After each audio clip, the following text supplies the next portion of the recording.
Mama's in the living room watching Judge Judy. I'm in the kitchen eating leftover sushi, and she goes, "Oh, girl, you gotta hear this one." A man was arrested for running the theme park, and when they said, "Where's your license?" he said, "My dog ate it." Oh, you can't make this shit up. Sometimes I wonder if life's just one big cosmic joke. It's like she's on a Reddit, reading r/funny lawsuits, yelling from the couch. As she sips on a Prosecco, makes fun of all the weirdos, and then I hear her shout. It's like she's on a Reddit, reading r/funny lawsuits, yelling from the couch. As she sips on her Prosecco, makes fun of all the weirdos, and then I hear her shout. Girl, you gotta hear this one. Mama loves to laugh at how absurd life is, says it's all a comedy and I'm her audience. And I love the way she makes fun of the world. She said, "You'll never guess who's with their girlfriend. It was a man who didn't get us out of the bed. He said, I've been through hell and now I need some help. You just can't make this shit up. You just can't make this shit up." Sometimes I wonder if life's just one big cosmic joke. It's like she's on a Reddit, reading r/funny lawsuits, yelling from the couch. As she sips on a Prosecco, makes fun of all the weirdos, and then I hear her shout. It's like she's on a Reddit, reading r/funny lawsuits, yelling from the couch. As she sips on a Prosecco, makes fun of all the weirdos, and then I hear her shout. Girl, you gotta hear this one.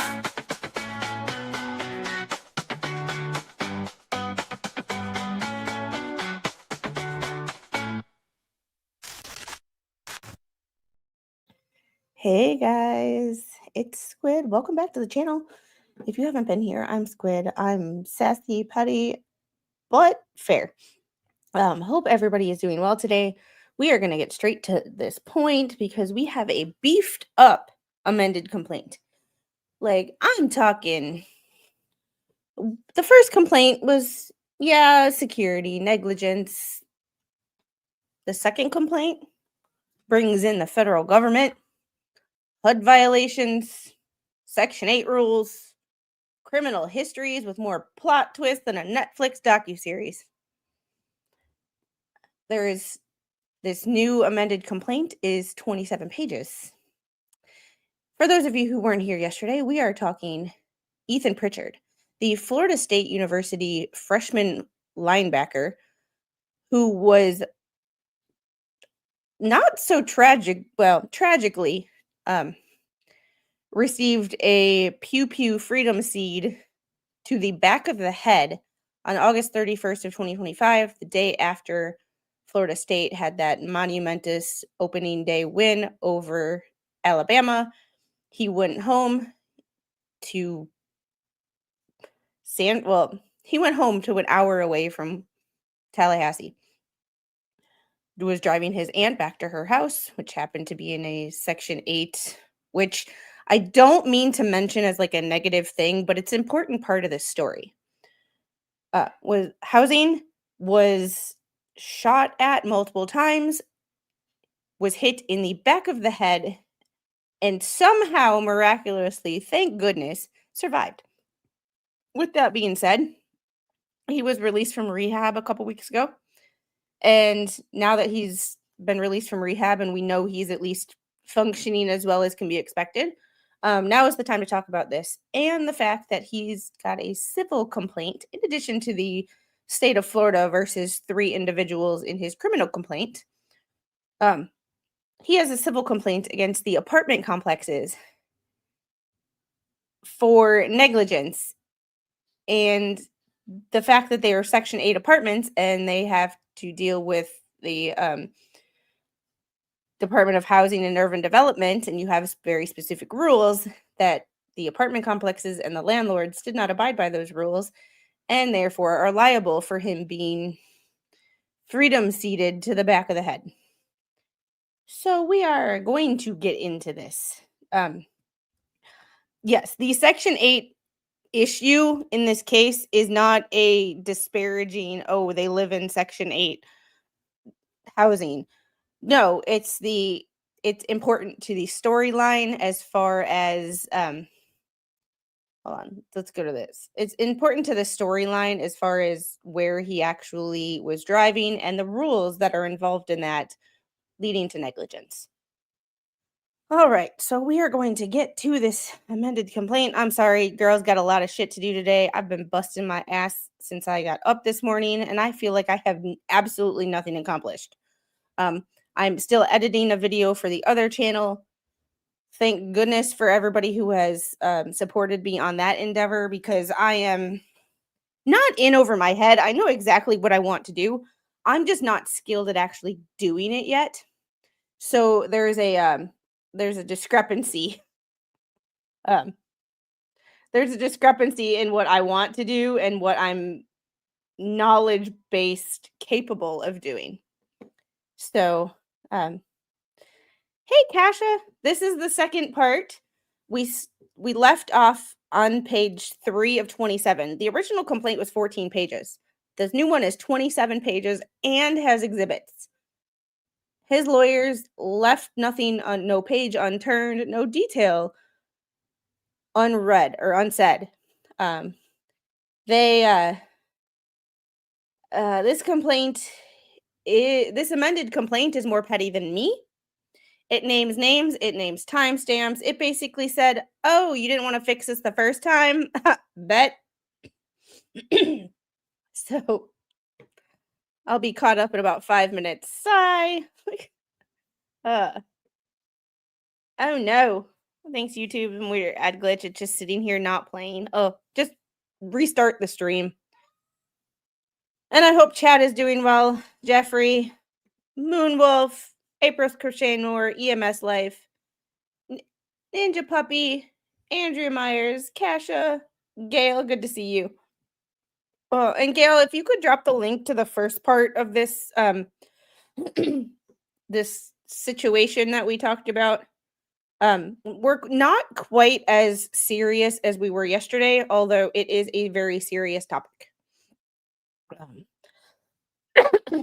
All right. So some issues that we discovered yesterday in this that I think might be a problem. And like I said, I want this lawsuit to win and go through. However, I'm objective.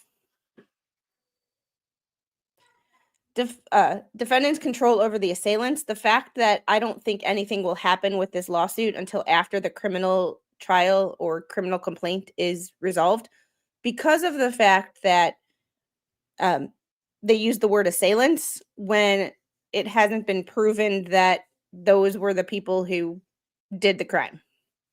So, hey, Amos girl, lurking and working. Defendants Riverside and McMillan permitted at least one of the assailants, Germany Atkins, to reside at their premises since 2019 in 2 different apartments. Germany Atkins was the one found with, what did we say, 507 grams of weed and $3,200 in cash. He is not being charged with anything related to the shooting. He is being charged with what they found when they were doing a search warrant for evidence. They found evidence of a different crime. At all times, material defendant community Havana and Republic First also allowed one or more of the assailants to reside at their premises and visit or trespass on their premises. On August 24th of 2022, Germany Atkins was arrested by Gadsden County Sheriff's Office on defendant Riverside's premises and was charged with carrying a concealed firearm without a permit, a 3rd-degree felony.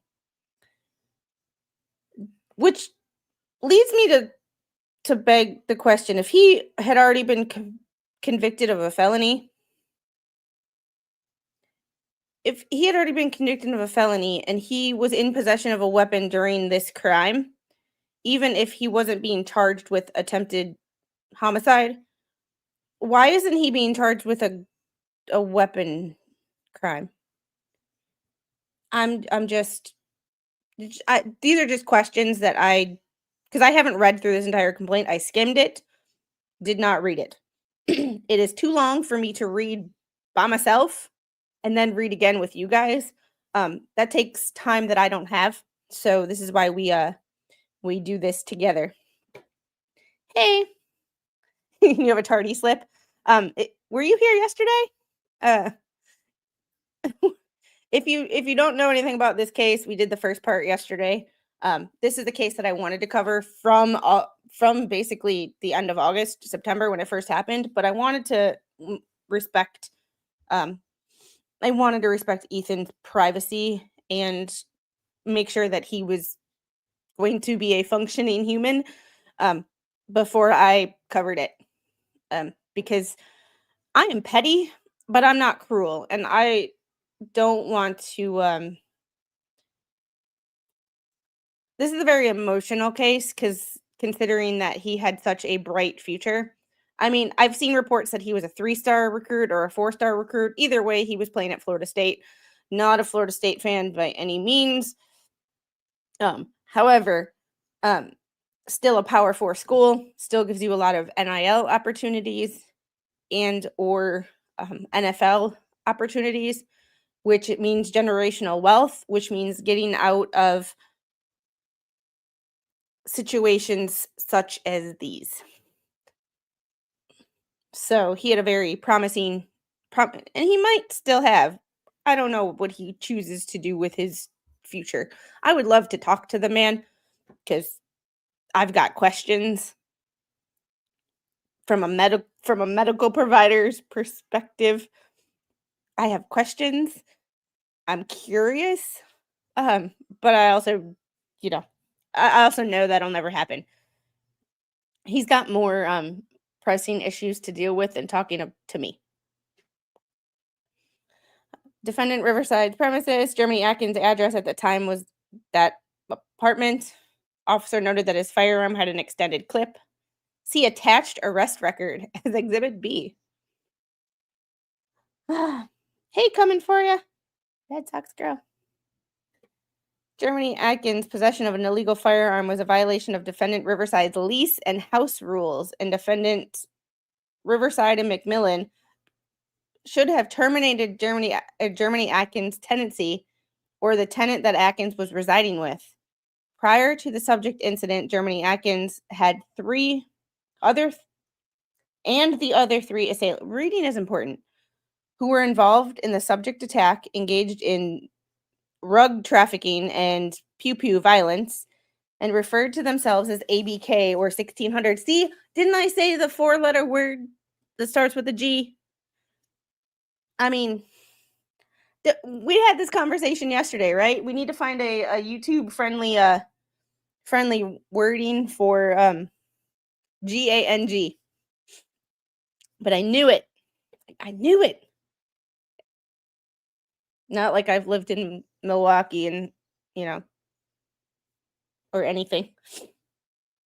According to the Florida Department of Law Enforcement, defendants knew or should have known of the criminal group comprising of Germany Atkins and the other 3 assailants, and they were known to visit, trespass, and reside at the subject premises and the immediate vicinities there too. I'm wondering if they will go after these people civilly as well, since Germany Atkins is not being charged with attempted unaliving or a firing into an unoccupied vehicle.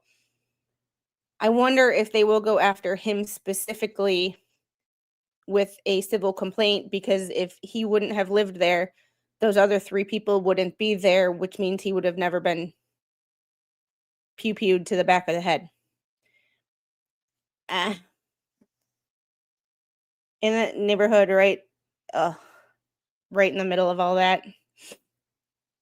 I mean, hey, King Paco, how are you? And sorry, I'm trying to keep a cold at bay. This constant yo-yoing temperatures right now is killing me. So I will try to mute myself as much as possible, or at least get away from the mic if I can. But I apologize in advance if I cough on camera. Hey, Fletcher boy, thanks for the $4.99 super chat late fee. I was out having lunch. Fletcher boy, this would be, I think this would be a, well, this would be a case where Nick Ricada might be interested in. Just a thought. I don't talk to Nick, but this would be a case where I think he might be interested in, because, yeah. So the footnote: when applying for a Florida driver's license, Florida citizens must present an original form of primary identification, such as birth certificate, U.S. passport, social security card, and proof of residential address. Georgia's that same way. They started doing that. The real ID thing, it's optional for people who don't have one, but if you apply in this state for a new ID, like I did in 2020, you have to bring your birth certificate, marriage license, anything that you might have to prove why your name isn't the same as your birth certificate. And that's what you have to do in order to get a driver's license. So, yeah, I would love to talk to him about it. I would love to talk to him about it, but I don't know how to get in contact with him, and I'm not like, I don't show up in his chat enough for him to be like, oh yeah, I definitely know who you are, kind of a thing. So defendants assumed a duty to patrol and secure the immediate vicinity of their premises, and both of defendants' leases in the state that the landlord may terminate a lease. Here's the problem. May, that word may terminate a lease, not shall terminate a lease. I hate these words. Hey, Jen. Yeah, has it always been that way, or did it change with Real ID and Florida was just one of them states that decided to input it right away so that they didn't have to worry about changing things over later? Because some, like Wisconsin, I think Wisconsin waited till the last possible freaking minute. I don't know. I always have a problem in contracts with this may, because that's a judgment call. All I've ever known is apples. I had an Apple IIc in 1988. That was my first computer.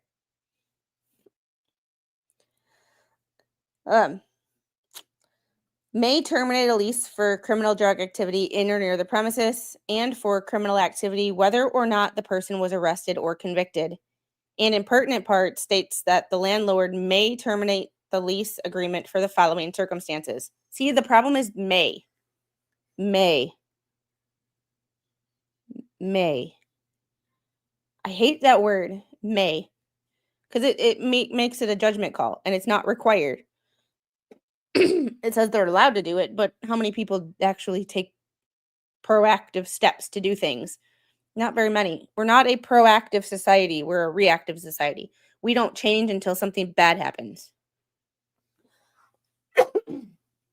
And people get sued. Rug-related criminal activity engaged in or near the premises by any tenant, household member, or guest, and such activity engaged in or on the premises by any other person under the tenant's control. Determination made by the landlord that a household member is illegally using a rug. Determination by the landlord that a pattern of illegal use of a rug interferes with the health, safety, or right to peaceful enjoyment of the premises by other residents.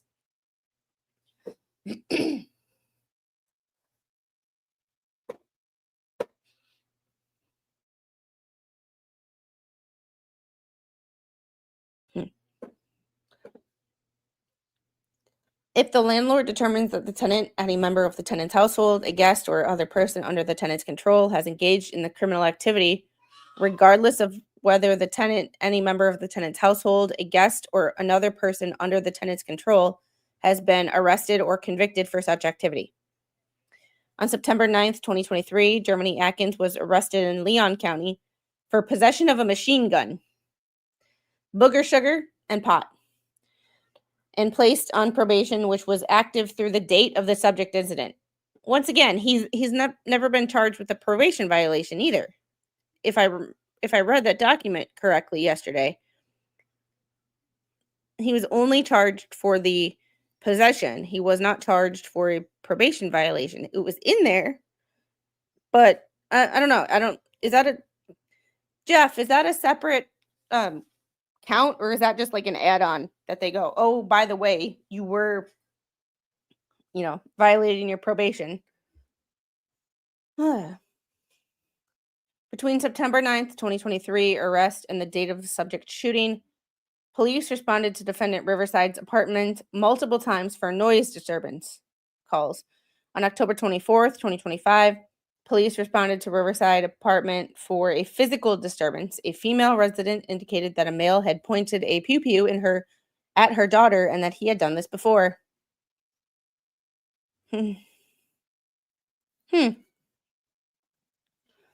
Interesting. Despite the fact that Germany Atkins was arrested for pew-pew and narcotics possession in 2022 and 2023, trafficked narcotics in and around the premises, and caused multiple disturbances on Riverside's premises. Defendant Riverside and McMillan permitted him to remain on the premises while failing to trespass him or evict him. On August 25th, 2025, it is believed by FDLE that Germany Atkins and the other 3 assailants involved in the subject shooting committed a shooting which resulted in serious bodily injury at Havana Heights. He is not charged with that either. So, correct me if I'm wrong here, but as far as the records, when you put Germany Atkins into Gadsden County's court search thing, this subject shooting was never charged. So, oh yes, and this is one of the reasons that it's not fascinating is not the right word for it, but it's interesting to me. Not only is this interesting to me as this poor kid, and the future he had and the football connection and all of that, but the fact that this is a Section 8 problem all over the country. But how often has any Section 8 housing location been sued civilly for any of this or for anything that happens there? So I'm interested to see if there's case law in support of this. Because obviously it seems pretty cut and dry that you have rules to abide by, you didn't abide by the rules, somebody got injured, and then they sue you. Maybe this is just the first person who has the means to sue or knew they could sue. It's interesting of like, this is not a Florida problem. So it's like when people say, oh, Florida man, it's like, no, this is not a Florida problem. This is, I used to travel from Ohio and Kentucky to Wisconsin all the time, and we'd have to drive through Chicago and Gary, Indiana, a lot of rug problems there. You'd literally drive by the Chicago projects. Yeah.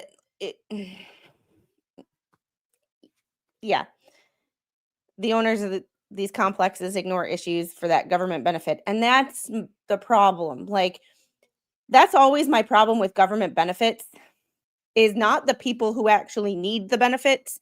It's the middleman of somebody taking advantage of the system, or these people need a place to live. You're getting money from the government to give them a place to live, but you're just taking and pocketing the money, and you're not actually taking care of the premises in which these people live. It's my big problem with because everything the government touches goes to shit. Ask me about my head and neck. Everything the government touches, ask me about my health care. Everything the government touches goes to shit. I hate government programs because of this stuff. It has nothing to do with the people who actually need the assistance. It's the people who are supposed to be the middleman taking care of the place, and they don't. Yeah, I think when people automatically assume when you say you hate government assistance programs, they automatically assume that you hate poor people. It's like, no, no. Like, holy hell no. Like, but we're supposed to be giving them help, and by landlords and housing developments pocketing money, these places always go to shit. Best of the road to hell is paved with good intentions. And I'm not saying that I know a better way, but I'm saying there's a hell of a lot of people who are smarter than me who might be able to come up with something, but the problem is we never try because we hate change in this country.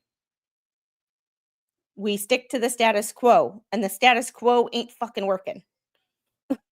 Yeah, VA healthcare is the worst of the worst. Not me having to file a formal complaint with a patient advocate just to find out that I needed brain surgery. What happens if I would have never filed that complaint? Where would I be?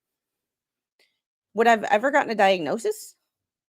Or would have they just continued to gaslight me? But I'm also a bitch who worked in healthcare at the time who could stand up for myself. There's a lot of people who don't know how to stand up for themselves or don't have the means, the education, or the confidence. I was gonna say the backbone, but that's not the problem. Some people have a backbone, they just don't have the confidence because they've been gaslit for so many years that they don't know what the fuck to do. I have big problems with a lot of shit in this country, if you didn't know. Uh, huh.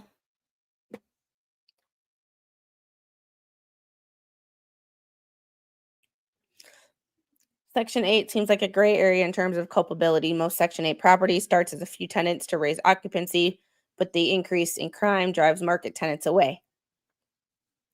And also, like, there are a couple of low income housing spots around here that, like, I have friends who literally are paycheck to paycheck, struggle, have decent jobs.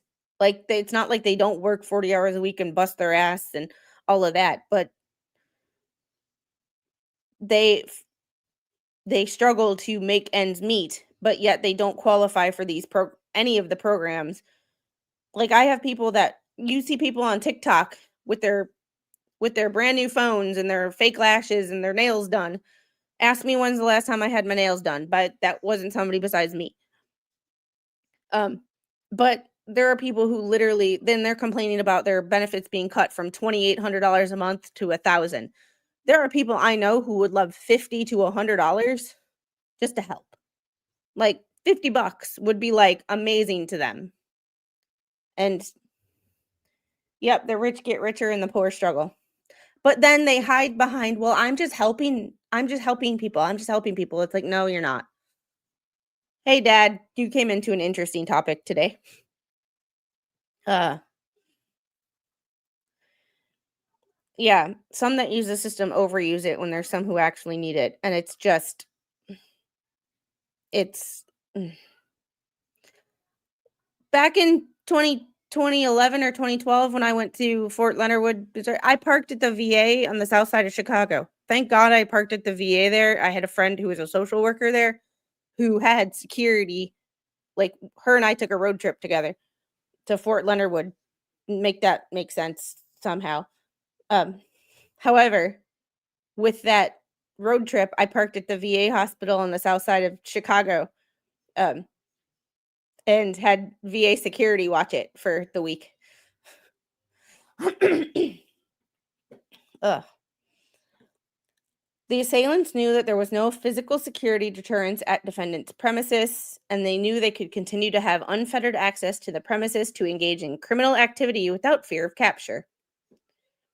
For example, neither property had on-site security guards, working gates, and defendant community Havana's CCTV cameras were inoperable. Fancy that. Fancy that. I would never live in a place with inoperable cameras. I could never do it. Uh, it's a little big brother because, like, you know, every time I leave my house, everybody who has access to my cameras, basically just me and Mr. Squid, um, know about it. However, I still get to see whoever gets on my property or even near my property. I get notifications about the school bus dropping kids off in the neighborhood. I'm like, that's definitely not my property.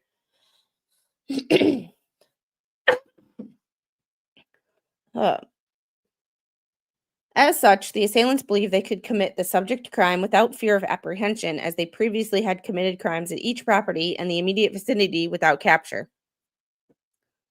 At all times material, Havana Heights was a frequent location of violent crime and drug crime for 10 years prior to the subject incident. One or more of the violent crimes at Havana Heights were committed by the same assailants that were arrested in connection with the shooting of plaintiff. In the past year, prior to the subject shooting incident, following pew-pew violence occurred August 25th, shooting involving serious bodily injuries or death. April 5th, discharging a firearm. January 19th, discharging a firearm. June 29th, 2024, discharging a firearm. I'm really curious as to the August 25th incident, why nobody was ever nobody was ever charged with that. If it was the same assailants.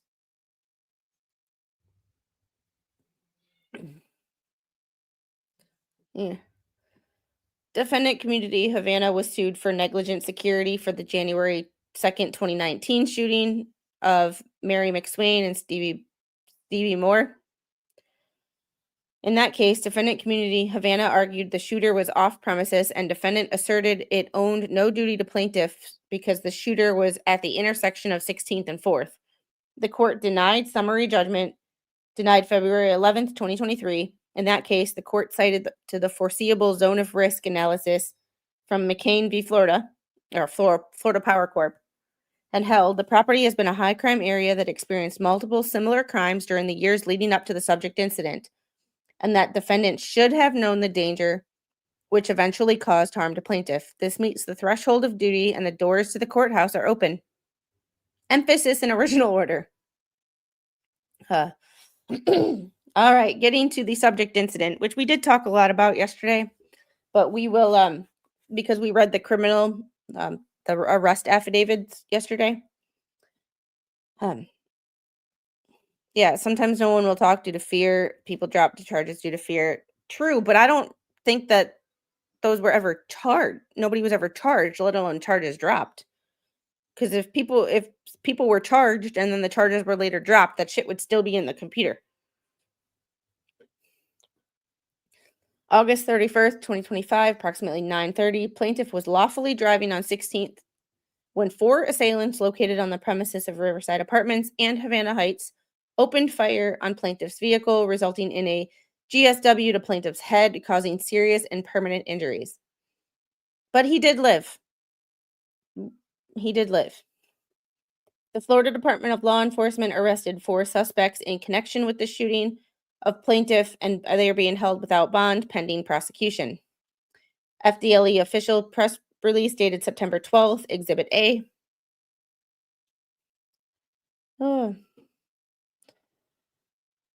At all material times, defendants had the ability to control the 4 assailants as they were tenants, residents, visitors, or trespassers on the respective premises, and committed prior crimes on the respective premises and in the immediate vicinities thereto, such as the buying and selling of narcotics and the commission of a prior shooting at Havana Heights and drug trafficking around Riverside. If they would have done their jobs and evicted them, they would have never been there. He would have never been pew-pewed, and maybe Florida State would have had a better season. On the positive side. On August 25th, assailants involved in the subject shooting committed a shooting at Havana Heights and in the immediate vicinity and the roadway abutting the premises. If law enforcement would have done their job and arrested them and pressed charges, they would have never been there either. On September 10th, 2025, Gadsden County Sheriff Morris Young and FDLE Commissioner Mark Glass held a joint press conference and Sheriff Young reported that assailants mistook the car for a different one connected to a previous shooting a few days earlier. We believe that the same type of car Ethan was driving was involved in that shooting. And there's the link to the press conference, which we might watch at a later date. I'm not sure. Video of the press conference provided below. Despite the fact that the August 25th shooting occurred at Havana Heights and on the immediate vicinity and roadway, defendants did not increase or change any of their security measures. Defendants had a duty and ability to remove the assailants involved in the August 25th shooting from their respective premises, but allowed them to return or otherwise failed to evict, trespass, or restrict their access to the premises. Sheriff Young emphasized that plaintiff Ethan Pritchard was not doing anything wrong at the time of the incident and was driving with family members to a family member's house in Havana, Florida. After the subject incident on September 10th, Germany Atkins was arrested on defendant Riverside's premises at that apartment, charged with violation of probation and possession of a large amount of cannabis with intent to sell. 18 ounces. Yeah, that's true. But here's the thing. Almost impossible and didn't even make an effort. There's a difference. Yeah. I don't know.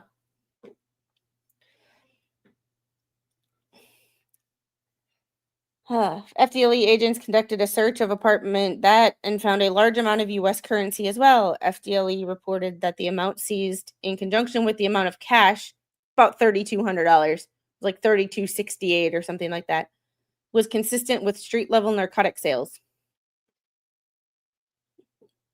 The investigation performed by FDLE summarizes defendant Riverside's CCTV video depicting the subject incident as attached at Exhibit C. And Fletcher boy, the only reason I say that was maybe if they would have tried, if they would have even put in the paperwork, knowing that it probably wasn't going to happen, but if they would have put in the paperwork to do it, they might have covered their asses from a civil lawsuit.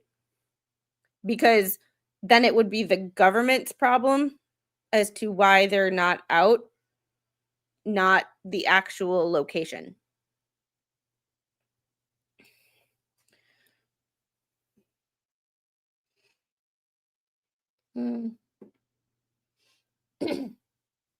Well, I would rather fight that in court than this in court. That's probably a hell of a lot cheaper. And it's Florida, not New York, so might be a little better for landlords' rights. Cash, I would probably be able to answer that one, or Jeff.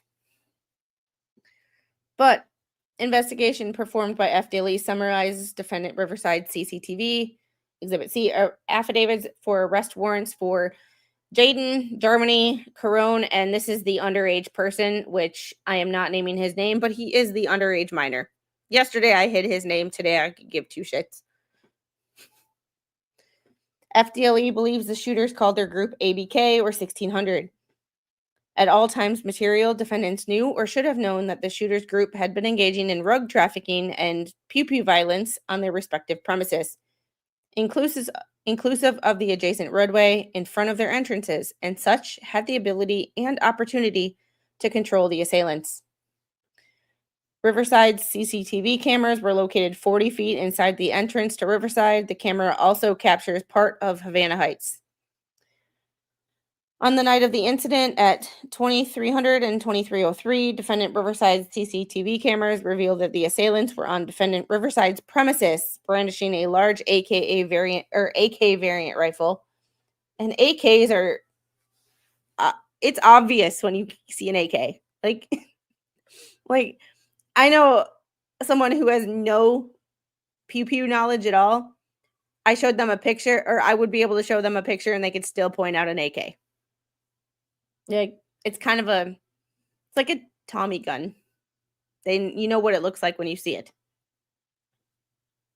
And this individual was acting as a lookout. The camera's time was incorrect and ahead by 2 hours. At 23:04, another male was viewed at Riverside who appeared to be acting as a lookout and was viewed carrying a Draco-style rifle at 23:05. 23:08, all four assailants are viewed walking into Riverside, and one of the males viewed holding a handgun. That's what I'm thinking. Not realizing that someone who might be injured might have some NIL deals. And if I don't know if he had any NIL deals. However, if he did, I'm sure that they would probably still pay him because of the fact that he's the reason that he's not fulfilling his NIL promise is because he was shot. It's not like he just bailed on you. You know?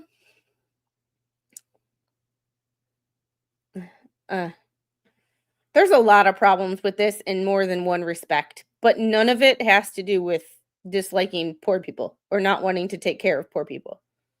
So, 23:10, two assailants walked towards Havana Heights, and this is all stuff we went through yesterday. So if I'm skipping some of it, refer back to the arrest affidavit for Jaden yesterday. Has all the same information. Two males were viewed running from Havana Heights into Riverside. A male ran into Riverside from Havana Heights and crouched behind a tree. The video then shows an assailant located on Riverside's premises firing a pew-pew down the road towards the plaintiff, and Germany Atkins was viewed running behind another assailant into Riverside. According to the National Integrated Ballistics Information Network, the testing result of the casings collected, there were 4 firearms used in the subject attack. 4 people, 4 firearms, but only 3 attempted unaliving charges. He had to have flipped. Casings were located on and off Havana Heights and were determined to be 7.62 and 40 caliber. A group of 40 caliber casings were located inside the entrance to Riverside. We're just not going to get into my 40 caliber are for the people that can't handle 45s, but want to appear stronger than a 9mm. So this is going to be controversial to some people in chat. I'm sorry if you own a 40 caliber anything, but just grow up here and get a 45 like me. Like, off topic, the special election for Congress here in Tennessee kept another batshit crazy socialist out of Congress. Good. Eventually, you run out of the other people's money. You just do. Count 1, negligence claim against Riverside. At all times material, Riverside itself and through its agents owed a you can't delegate your duty to its residents and invitees of the subject premises to exercise reasonable and ordinary care to keep and maintain the premises and its common areas in reasonable safe condition.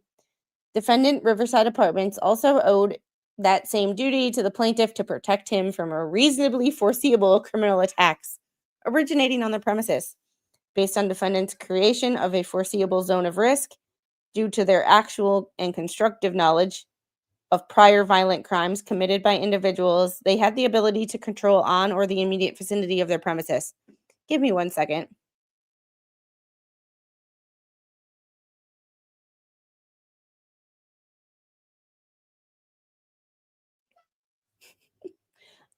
Started the robot vacuum cleaner again. She will not let the thing just rest. She has to touch it all the time.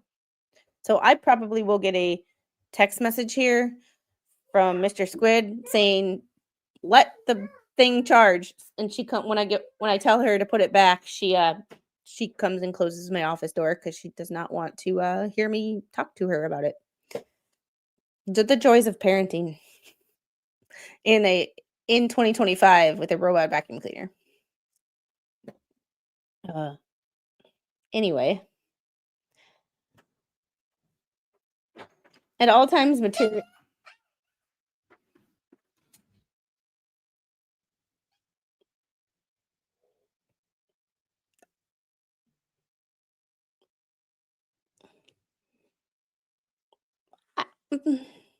Y'all heard that, right? She puts her toys on it, gives them a ride, but no, she just she'll drop crumbs in front of it. Like she'll pick up crumbs from her table or whatever and set crumbs on the floor so she can watch the vacuum cleaner pick it up. Like she had some chips earlier and she had crumbs, obviously, because she's 3 and she has crumbs all the time. She put it back though. I hear it emptying. And she will go and sprinkle crumbs in front of it just so she can watch. The thing is I don't have the app installed. The dude does. I'm about to unplug it from the damn wall. Anyway. At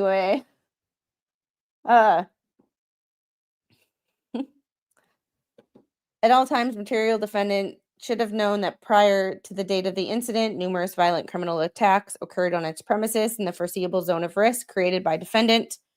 Considering the foregoing, at all material times, criminal attack and shooting of the plaintiff was reasonably foreseeable, and defendant was in superior position to appreciate such hazards and take necessary steps to prevent harm.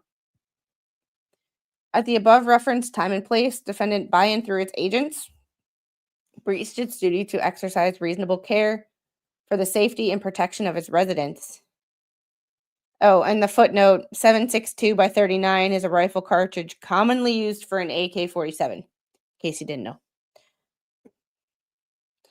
And invitees, including the plaintiff, enacted in a careless and negligent manner through the following acts or omission or omissions: creating a foreseeable zone of risk based on defendant's conduct and failing to evict or trespass residents or individuals from the premises. Germany Atkins, Jaden Bodison, Corone Miller, and the unnamed minor, who I will just name, Anthony Glenn, with a criminal history of illegal gun possession and drug trafficking.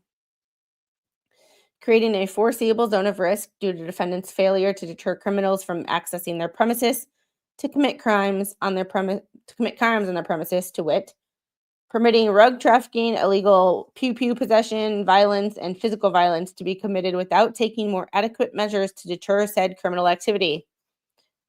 Creating a foreseeable zone of risk by allowing the assailants to gain unfettered access to the premises despite actual and constructive notice of the assailants, such that they were able to set up an ambush-style attack of plaintiff, which would not have been possible had defendants had on-site security guards and more adequate security measures. Yeah. Failing to provide security for its residents, invitees, and members of the public passing the premises after being put on notice of a crime being committed and in the immediate vicinity of the premises. Failing to warn its residents and invitees of the nature and character of its premises when it knew or in the exercise of reasonable care should have known that numerous criminal incidents of a similar nature due to the one herein, crimes against persons, had occurred. Failing to warn, protect, guard, and secure the safety of its residents. Failing to police, patrol, guard, deter, or otherwise provide adequate protection for its residents and invitees. Failing to hire or retain security personnel. Failing to hire or retain security guards. Failing to have enough surveillance cameras throughout the premises. Failing to have an adequate number of surveillance cameras at the premises and surrounding areas, including but not limited to the premises where subject incident occurred. Failing to position security cameras in appropriate locations. And that the premises and surrounding areas where the subject incident occurred were monitored, and or said cameras would act as a deterrent against criminal activity. The only thing I have with that is criminals are going to criminal whether they're on camera or not. They generally don't give a shit about rules. I'm just saying. Failing to have and or maintain surveillance cameras in working condition such that every camera was able to monitor and record activity in its line of view. What can I do for you, beautiful? Oh, okay. I got it. So, here. 1, 2. Well, 1, 9, 8, 5. There you go.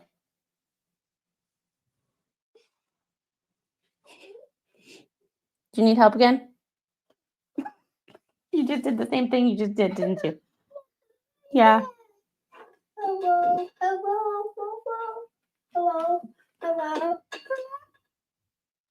There you go. Oh.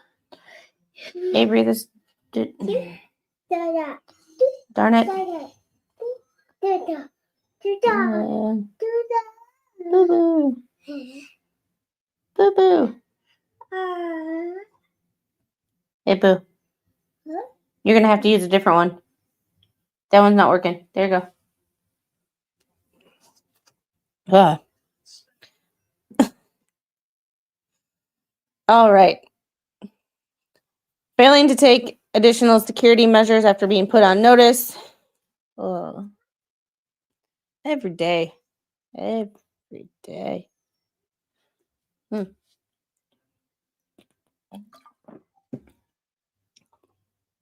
We're working on Hooked on Phonics. That's our new thing when Mommy's streaming. Hooked on Phonics. But sometimes you need parental, she needs my birth date. All right. Failing to have or maintain surveillance cameras in working conditions, such that every camera was able to monitor and record activity in its line of view. Failing to implement adequate security policies, security measures, and procedures necessary to protect residents. They're thorough in this. Thorough. Sometimes I feel like they've said the same thing twice, but there must be a legal loophole that I am unaware of because I am not a lawyer. Remember that. I don't claim to be a lawyer. I don't claim that I could pass the bar tomorrow because I know I ain't that smart.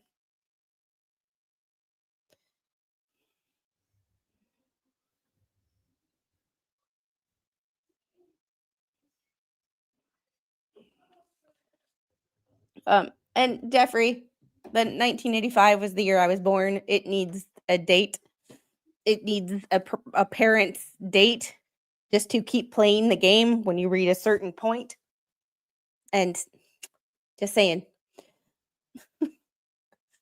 1985 is not my password. 1985 is the year my old ass was born. Because I can read some days. Like, let's get into an autopsy report, and then I'll sound like I know what I'm talking about. They are just giving them a place to live, but not a safe place to live. Yeah, and I was all over the housing and urban development.gov website this morning. There's not that much information. You can find more on a Google search of landlord guidelines for Section 8 than you can on the actual website. So, oh yeah. Squid couldn't be an attorney. She cares about the topic, not just the legal aspects. Yeah, well, there's that. And also, I hate lawyers. I wrote somebody yesterday and said, and I was like, or I was talking to somebody and I was like, can you tell your lawyer how just unhappy I am with them? And I have certain situations that if it doesn't get sorted out with the lawyer, with them, that I'm going to have a conversation with the lawyer and it will not be a pleasant conversation.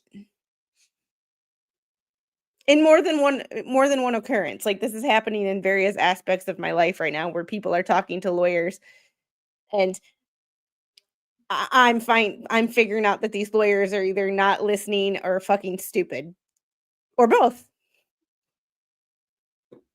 But yes, I do care about the topic in general as a whole and where it fits into the big picture.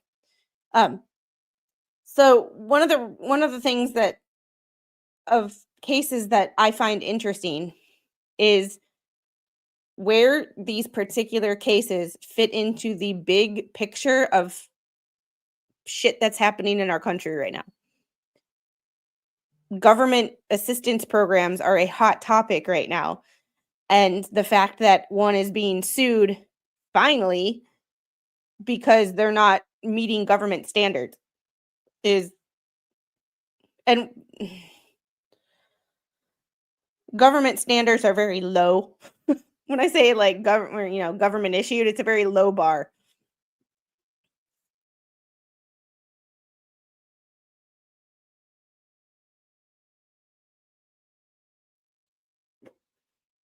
So, just a heads up. Um, this is interesting to see where it fits into the larger picture of life. Plus, I like football and I like where football and the law meet, and this is a very tragic situation with a promising football player. And I am a college football super fan. Friday won't be a members only, but it will be just a chill and chat stream where we are talking about all the college football coaches who have been fired and hired and what we think is going to happen. So Friday at like 4:00, will be an interesting conversation. Failure to take additional security measures after being put on notice that security measures in force were inadequate. Failing to adequately provide overall security plan.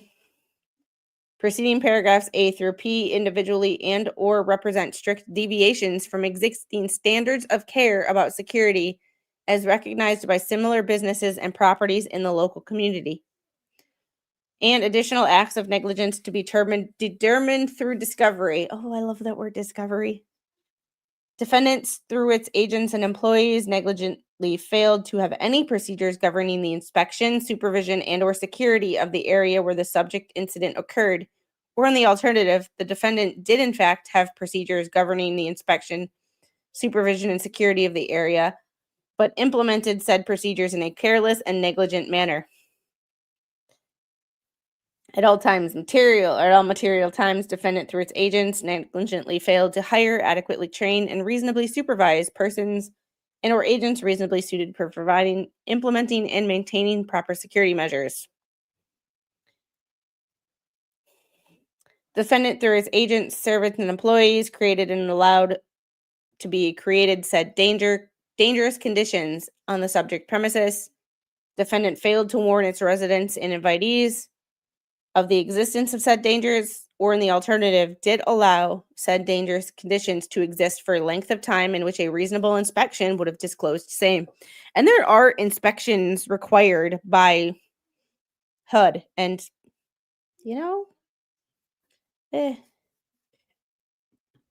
all right. Negligence of defendant proximately caused injury to the plaintiff and directly led to her criminal attack in that there was inadequate or non-existent visible deterrence. There was inadequate physical deterrence. Criminals could carry out physical attacks on defendant's premises without fear of being caught, discovered, or prosecuted. An atmosphere was created at the defendant's premises which facilitated the commission of crimes against persons. Ooh. All right.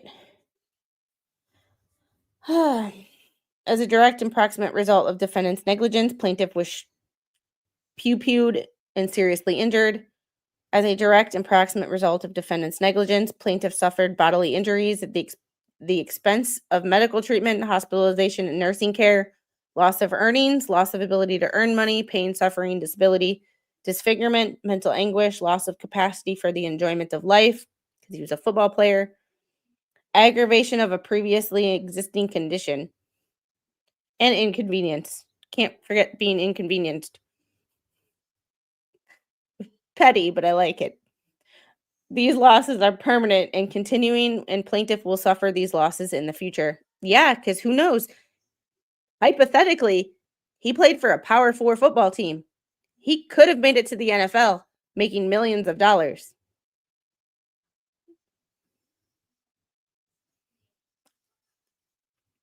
Hypothetically, power 4. These losses are permanent. Wherefore, plaintiff sues defendant Riverside Apartments and demands judgment against it for exclusive of attorney's fees, costs, and interest in an amount more than the jurisdictional limits of this court. Count 2, negligence against Daniel McMillan. That's a new defendant from the first complaint to the amended complaint. Defendant Daniel McMillan itself, through its agents, owned a duty to its residents of the subject premises to exercise a reasonable duty and ordinary care to keep and maintain the premises and its common areas in a reasonably safe condition. McMillan also owed a non-delegable duty to plaintiff to protect him from reasonably foreseeable criminal attacks originating on their premises, based on defendant's creation of a zone of risk. Due to their actual and constructive knowledge of prior violent crimes committed by individuals, they had the ability to control on or in the immediate vicinity of their premises. Oh. Yeah. Right now in college, these kids that stand out get huge endorsement contracts. Oh, yeah. He was a freshman. He suited up for that game on the 30th, but he did not play. But he was on the sideline. That being said, I don't know if he had any NIL contracts, but he could have. He could have played that next week, had a standout game, and got an NIL contract. And the fact that he was recruited by Florida State means that means that somebody was looking at him. Because I don't like Florida State. I don't think Florida State's any good as a collective team. However, they're still a power 4. They still have a decent recruiting class every year. I mean, they're no Georgia, but they beat Florida. Wait, no, they lost. Never mind. They lost. Forget that.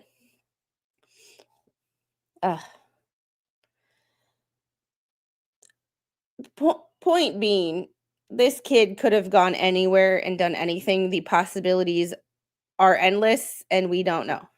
You're still hell, I'm still looking for my missing ring. If anybody knows where my engagement ring is, please let me know.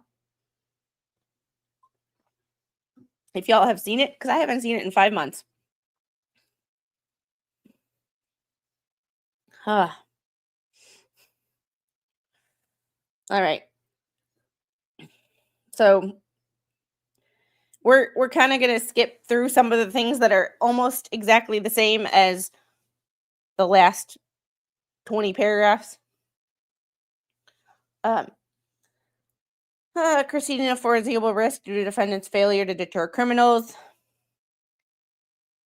Zone of risk by allowing the assailants to gain unfettered access, failing to provide security for its residents, failing to warn. It's literally the same thing. It's just repeated for the other defendant. Failure to position security cameras in appropriate locations. Failing to maintain surveillance cameras in working condition.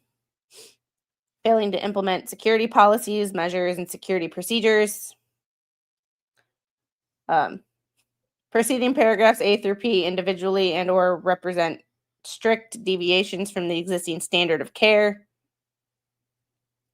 Defendant, through his agents, employees, negligently failed to have any procedures governing inspection, supervision, or security of the area where the subject incident occurred. It's the same thing. And you know me, I like to read things, but I also don't like to, we looked multiple times. Ugh.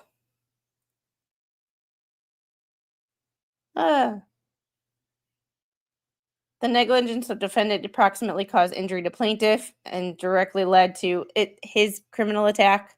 Come on, guys. You were doing so good, and both of these, that's how you can tell they were copied and pasted. It's because they made the same mistake.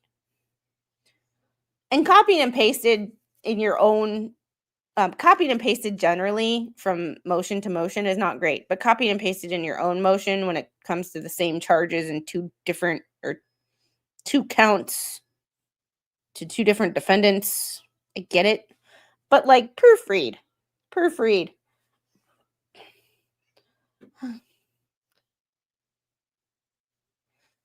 Yeah, but the thing is I've been everywhere. I cleaned out her closet. I moved her bed. I moved her mattress. We hung her TV up on the wall, so her toy cabinet got moved. Like, it's nowhere. I've looked under things. Mr. Squid recently painted her dresser again, gave it a fresh coat of paint, so we moved that so it's not under that. Like, I don't. I don't. Hey, Devil fan. All right. Inadequate or non-existent visible deterrence. This is literally all the same as it was for Riverside. Count 3, negligence claims against Community Havana LLC. Same exact thing. Foreseeable zone of risk based on defendant's conduct, failing to evict or trespass. Same exact thing, A through P. Preceding paragraphs A through P individually and or represent strict deviations from existing standard of care about security as recognized by similar businesses and properties in the local community. Same exact thing. Nope, we looked. It went missing in July.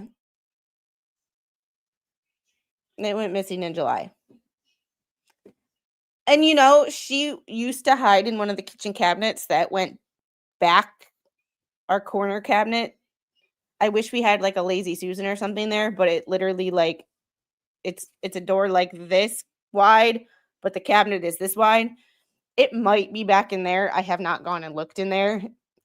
I have not taken everything out of that cabinet because I really don't want to, but it might be back in there, to be perfectly honest. And if it is, I'm going to fucking cry because it's been right under my nose the whole frickin' time.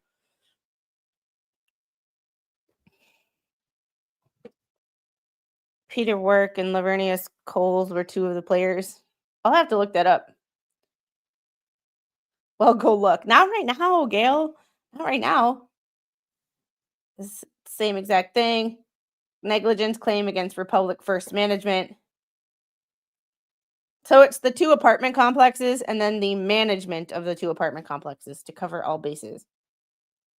Same exact thing. A through P. Yep, paragraphs A through P individually. So this is the same exact thing. And if anybody does know how to reach out to Ethan Pritchard or his lawyers, I would love, like, I don't have that like sway. I don't like I'm not one to just like randomly call up somebody because that's just weird. Like, I am not. That's one of the reasons I don't consider myself a journalist is I am not the nosy type where I'm like, I'll start emailing people or messaging people. It's like, no, that fucking annoys me when people do that to me. I don't do that to people. Exhibit A, update suspects in FSU linebacker shooting case. Held on no bond. Thank God. So Corone is 18, Germany's 23, Jaden's 22, and this shithead is 16.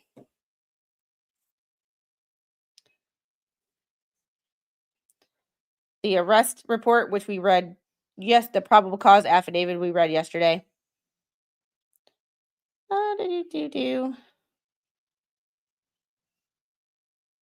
Looks like a real winner.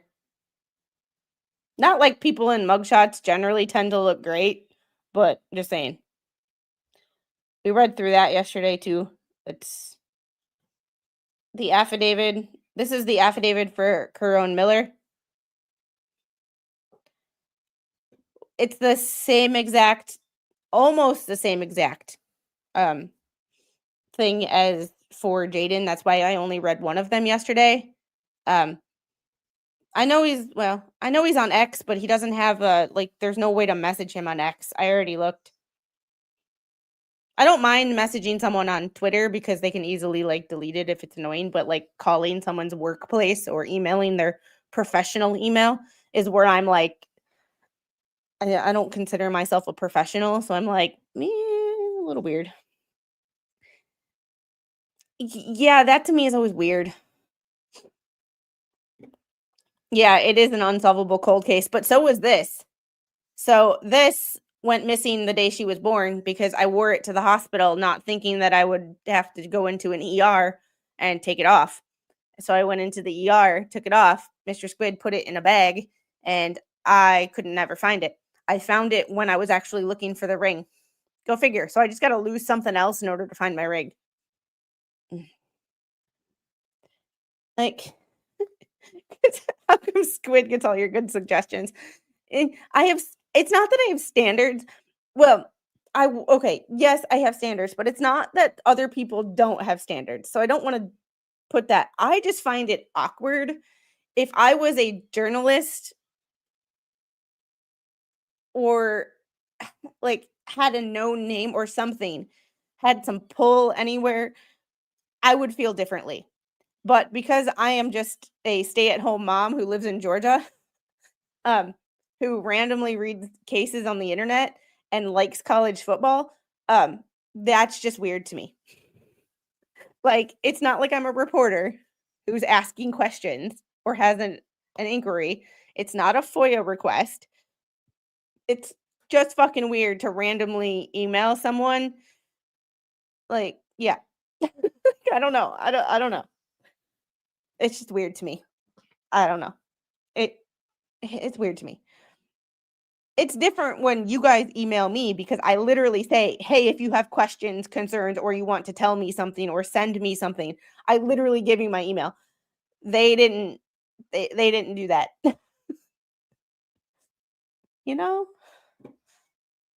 Well, see, Jeffrey, the thing about it is if you provide me with a comment or a suggestion or you send me a story that I'm just not interested in, I say thank you and I move on. I don't see the need to disparage people for wanting to give me information.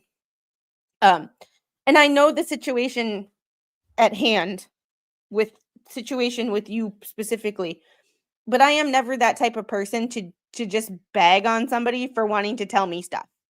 I will never call anybody a know-it-all for giving me information. However, this is not meant as a dig, Jeffrey, but however useless to my current situation I might find it.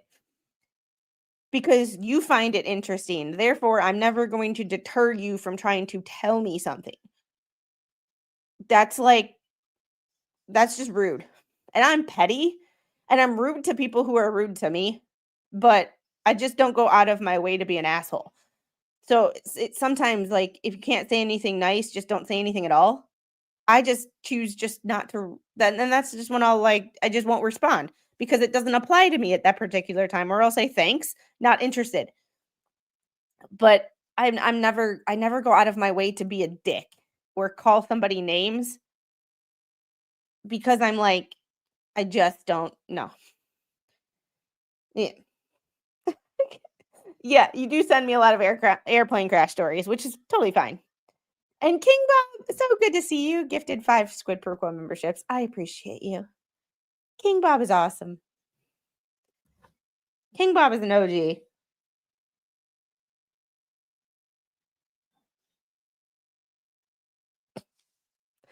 Oh boy. All right, so this is the same. Getting back to the point of this story, this is the exact same affidavit that we read yesterday. For those of you who weren't here yesterday, we did read the affidavit for one of the suspects yesterday. It's the exact same thing for the other suspect. King Bob, you've been a member for 14 months. Holy, has it really been that freaking long? Just wanted to say hi, everyone at Mom and Dad. Hope you and King Bob's queen are doing well. All right.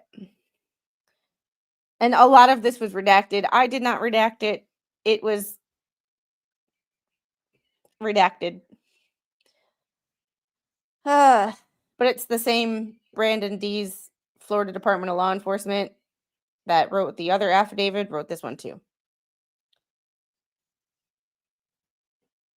3 counts of attempted murder and shooting into an occupied vehicle.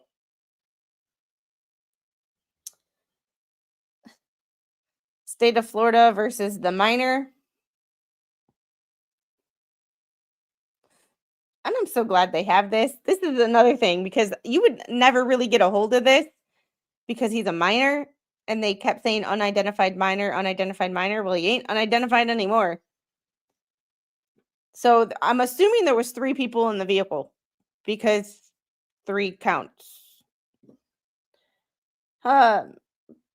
Jack Campbell, state attorney for the 2nd Judicial District. Count 1, on or about August 31st, did unlawfully attempt to kill a human being by shooting with a firearm, and the defendant actually possessed and discharged, causing great bodily harm. And then attempted unaliving of perpetrated from or with a premeditated design or intent to affect the death of somebody or any other person contrary to sections Florida statutes. And I don't know the Florida statutes. I'm not Florida law enforcement. That's another thing. I am not former law enforcement. So these statutes, you tend to see the same ones over and over again, but I can't exactly tell you what they say. So it's the it's notarized. Good to know. Affidavit for arrest warrant for Anthony Glenn. Same exact thing. But this is thorough because this is another thing. Even though these are all filed with the court already, these are filed with the criminal court. So there is a huge difference between, remember how in other cases, how I'm like, it's never what actually goes on, it's whatever is put in front of the judge.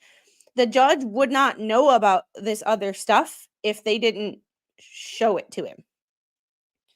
So the judge in the civil case would not know about what's going on in the criminal cases if these lawyers did not put it as exhibits. So remember that. It's like just because they're all in the court system and it's in the computer doesn't mean that one judge sees it. Like different system, different. Yeah. That was the only person who was not charged with attempted unaliving, and that was Germany Atkins. Yeah, don't they all sound like nice guys? Yeah, how do you redact something when it's not dacted? Jeffrey, stop trying to confuse me. Hey, Angry Vet. Just stopping in to kick that algorithm. How are you? So good to see you. Hope you are doing well. You are missed. Yeah. The Redactapalooza.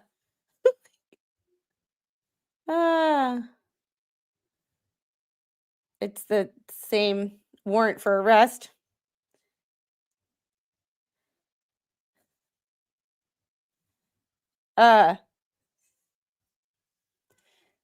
State of Florida versus this person. To all and singular sheriffs of the state of Florida, greetings. This is to command you to take Anthony Marks Glenn to be found in your county and keep him safely so that you have his body before one of the judges of our court. Jesus.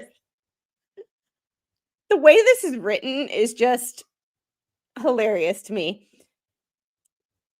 To be found in your county and keep him and safely keep so that you have his body before one of the judges of our county court at Gadsden, Florida and Quincy to answer for the charges found and now pending in said county, count for a warrant of arrest to 3 attempts of first-degree unaliving and shooting into an occupied vehicle.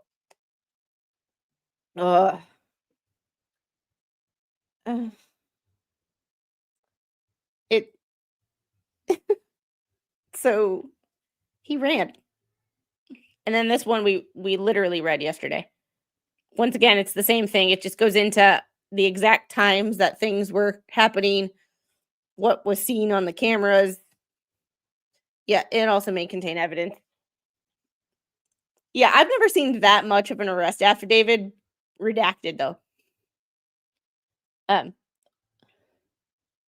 So the interview, this was an interview with somebody, was audio recorded, and this is probably the transcript. So, you know,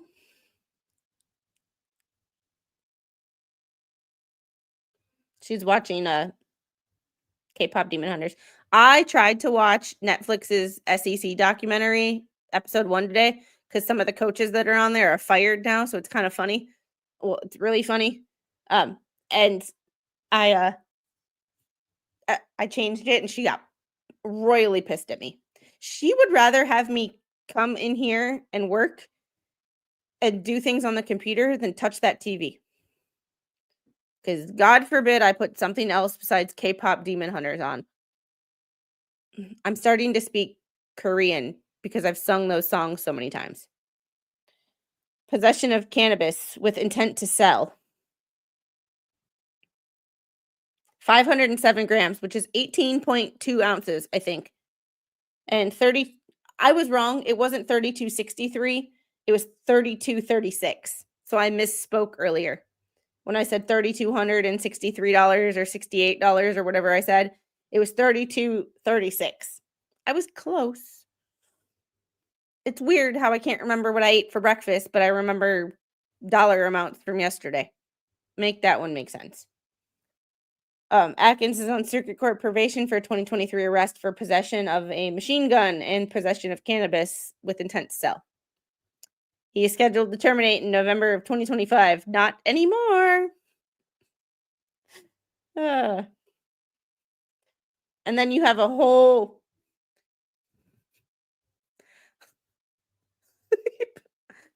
possession, 9/10 of the law. Well, you didn't remember. Yeah. I was close, though. My dyslexia took over. My undiagnosed dyslexia. Booking information. We've seen this before. It's the same thing on repeat. So, there is that. I mean, I have to say that I think that was very, very well written and very thorough, considering it was 27 pages. It wasn't, it was repetitive in the parts that it had to be, but it wasn't repetitive just for the sake of taking up space. I've noticed that some lawyers will write things just for the sake of taking up space in a motion.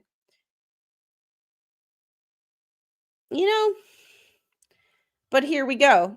This is defendant Riverside Apartments motion to dismiss. These are the only people who have put in a motion so far, as far as yesterday. Comes now Riverside Apartments, pursuant to Florida Rules of Civil Procedure 1.140, files their motion to dismiss plaintiff's amended complaint.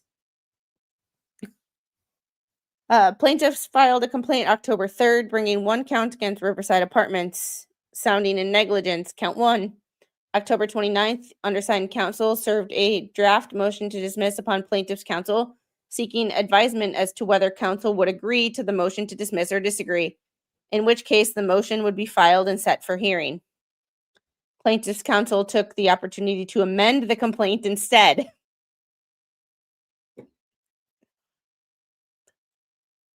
I don't know the ethical rules behind like lawyers having conversations with each other, but holy petty. You give me a motion to a proposed motion to dismiss, and instead of agreeing or disagreeing, you write 13 pages more of an amended complaint. I mean, that is that's ballsy. But that's something that I would do. This is probably why I'm not a lawyer. One of the many reasons. Plaintiff's counsel took the opportunity to amend the complaint instead and filed an amended complaint on November 10th. The amended complaint raises new facts with the same allegations against Riverside, sounding in negligence. See amended complaint, count 1, paragraphs 56 through 66. The allegations against Riverside relate to their ownership of Riverside Apartments. Plaintiffs now adds in Daniel McMillan as a party in his individual capacity. Plaintiff alleges that Mr. McMillan is the owner and property manager of Riverside. Plaintiff has brought similar allegations against 2 other defendants, Community Havana LLC and Republic First Management, related to their respective ownership and management of Havana Heights. Riverside will show that plaintiffs have failed to state a cause of action against Riverside. Why do they always say that? Why in every motion to dismiss? Why in every motion to dismiss? They always, plaintiffs fail to state a claim. They just wrote 20 pages of a fucking claim. No, I think they stated it pretty clearly. Could they have done it differently or stated differently, or do they have to state more? Yes. But this failure to state a claim is like dumb. It's like, find a new playbook because you all use the same damn one. What are they basing the dismissal on? I don't know. I haven't read it yet. You've read it about as much as I have.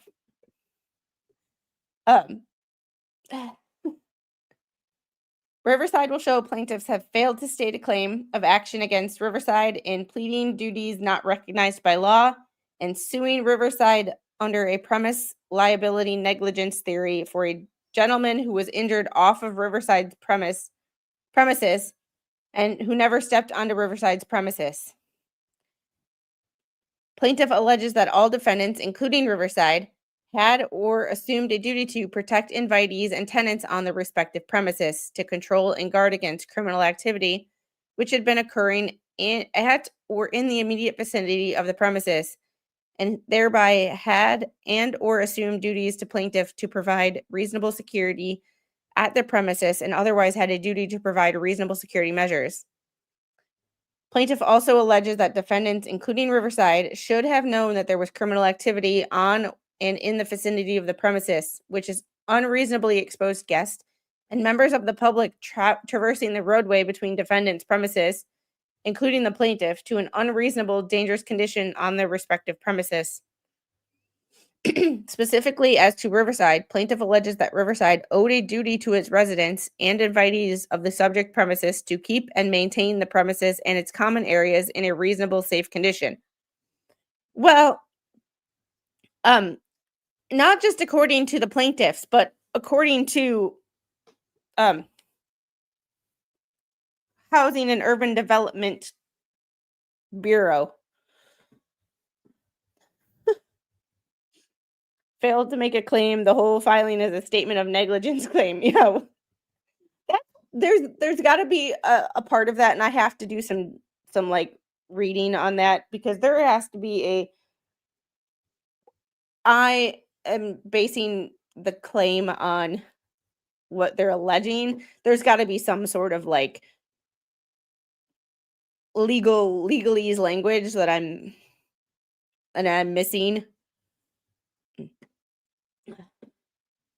Well, that one I agree with. How do they know the criminal element on the property? The fact that the cops have been there and there's been arrest records and shooting reports, and you were supposed to do part of being a Section 8 landlord is you are to do background checks on your tenants.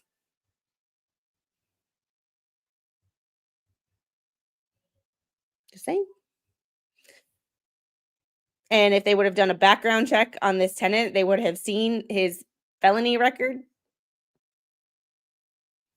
And the fact that the cops were called for a shooting incident there the week prior with the same 4 people involved. So there was a shooting there August 25th, which is 6 days before this 6 days before this incident. So it's not like it was months before and it's a one-off. Because shit happens. Some people do stupid shit, but it's a well-known it's not a secret based on the amount of times the cops have been called there in just 2025 alone for that specific apartment. Just helping you out. Can't stay. I'll watch the replay. Thanks, Joanne. Appreciate you. Germany Atkins is. But Section 8, you're responsible, and most leases will tell you that you are responsible for your tenants or your guests, that their actions. So like if I was renting an apartment, my lease in Wisconsin was like this. If I had friends over who broke the law and they broke the law in my apartment, I was responsible, not from a legal perspective, like I wouldn't be arrested by the cops, but from my apartment complex's attitude, I'm liable because that was my apartment. So they have the right to kick me out because people that were in my apartment were committing a crime. So the lease is supposed to have all residents in the lease, but many don't list. Yeah, but that's where that is where the catch-all of anything that happens to your guests is your fault. Like anything that your guests do is a reflection of you in the eyes of the apartment complex. So yeah, but most leases, and it even says in the beginning of the complaint, the Section 8 lease, that you are responsible for your tenants or your guests and things like that. Let's see what the actual language is. I'm looking at the amended complaint because I remember reading it in the beginning.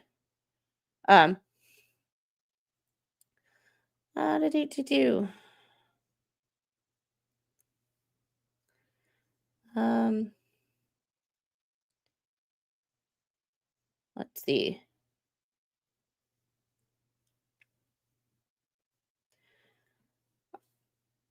So, as far as Section 8 housing, it goes, I'm trying to find the beginning of it. Defendant's control over assailants' prior violent crime. Defendant Riverside permitted Germany Atkins to reside at their premises 2019. And it says, Germany Atkins' possession of an illegal firearm was a violation of Defendant Riverside's lease and house rules, and Defendant Riverside and McMillan should terminate,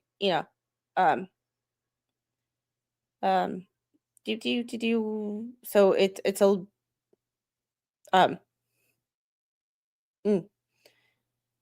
defendants assumed a duty to patrol and secure the immediate vicinity of the premises.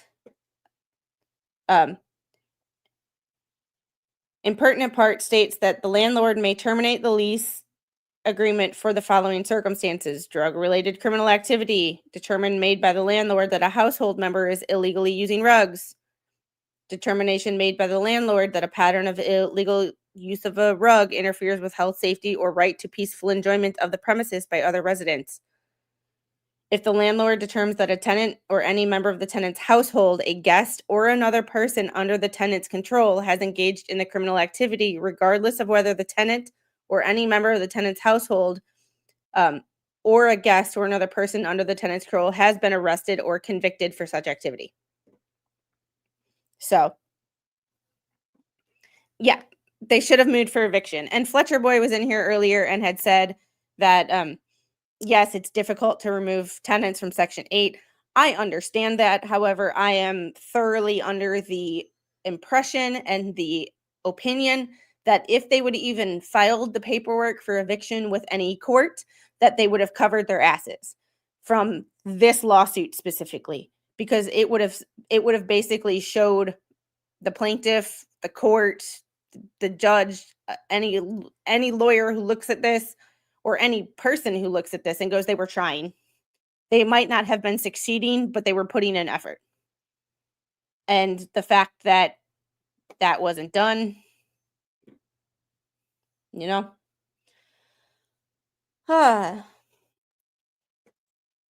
Further, paragraphs 57 alleges a bare legal conclusion that Riverside owed a non-deligible duty to plaintiff to protect him from criminal attacks originating on their premises. In doing so, plaintiff erroneously conflates a zone of risk argument with a premises liability argument. This is borne out by plaintiff's clear reliance on paragraph 60 on premises liability allegations that allegedly would create this erroneous zone of risk. Failing to evict or trespass residents or individuals from their premises. Failure to deter criminals from accessing their premises, allowing the assailants to gain unfettered access to their premises. Failing to warn its residents and invitees. Most glaringly, plaintiff erroneously alleges that Riverside's duty was to its residents, invitees, and members of the public passing the premises. I mean, your duty is to just not have a fucked up place to live for your tenants because you're collecting money from them, for them.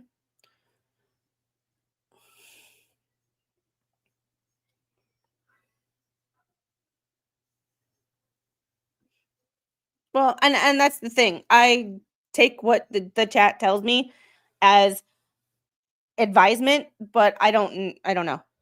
You were on Section 8 and have been through all of this. I cannot say that I have been, but that is because I get another form of government assistance in VA disability. So not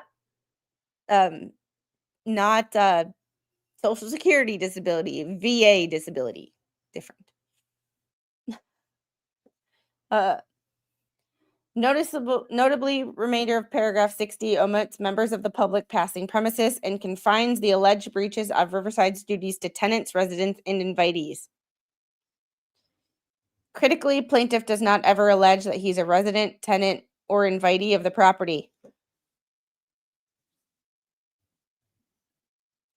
Okay, and this is where legal loopholes. The fact that he was dropping family members off at their house on the property of Havana Heights would imply, and this is why sometimes in things when I'm like, if it's not explicitly said, this is why lawsuits are hundreds of pages long sometimes, because if it's not explicitly said, freaking the defense lawyers or the lawyers on the other side can do shit like this. Like, they can do shit like this. They can go, he never actually says that he was invited to the property. Even though dropping your aunt off at her house and she's a tenant would imply that you're an invitee. If it's not explicitly said,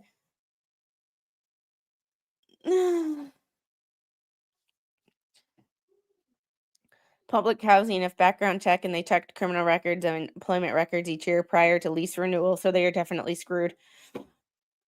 I would hope so. But, stranger shit has happened, especially in Florida. Plaintiff alleges that plaintiff himself was driving on 16th Street, not onto Riverside's property, when he opened fire, resulting in a GSW to the head. From the face of the complaint, it is evident that the plaintiff was not on Riverside's premises. That's the only thing that is the only part of this that I agree with, is technically, and this is where I play devil's advocate because I don't like to not hold people accountable for treating people like crap and making people live in shitty and unsafe conditions. And these people that live in Riverside, the vast majority of them are probably good people who are just on some damn hard times.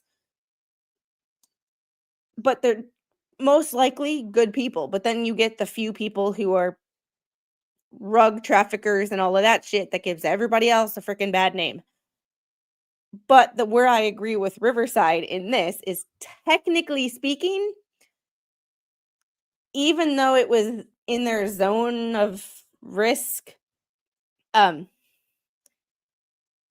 they were headed to Havana Heights apartment complex, and in the vicinity of Havana Heights, not necessarily Riverside. The only thing Riverside has to do with this is the plaintiffs were running back and forth, and Germany Atkins had an apartment there.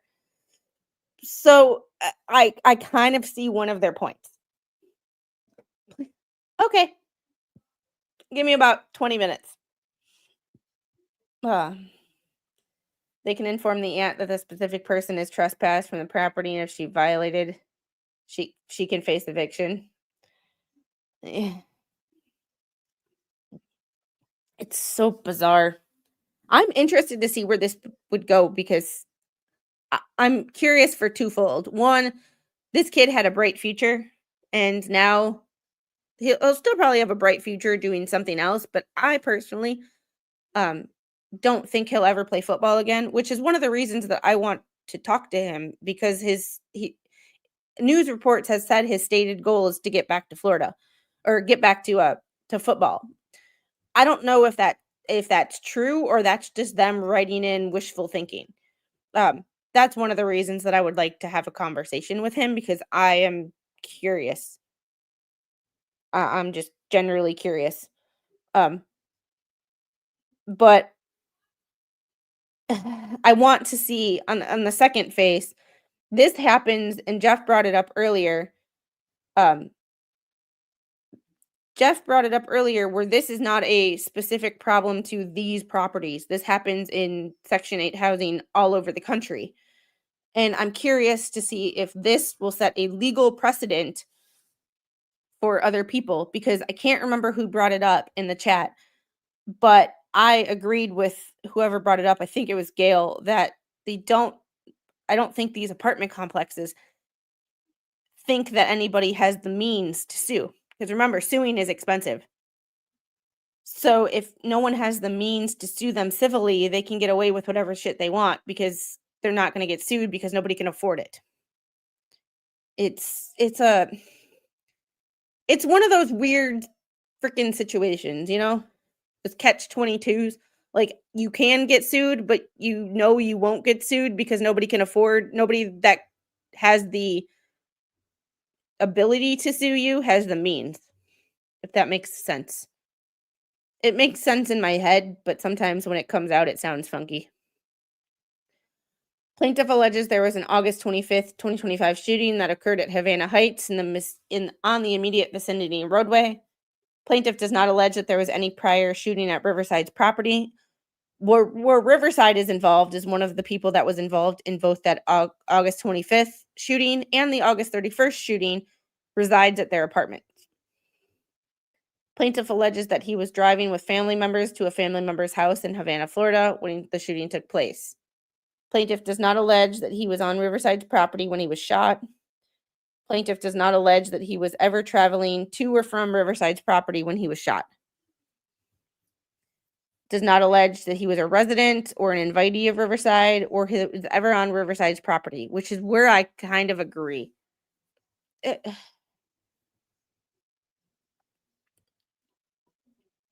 It's one of those things of I could see the plaintiff or the defendant being liable if he was on that property, but he wasn't on that property.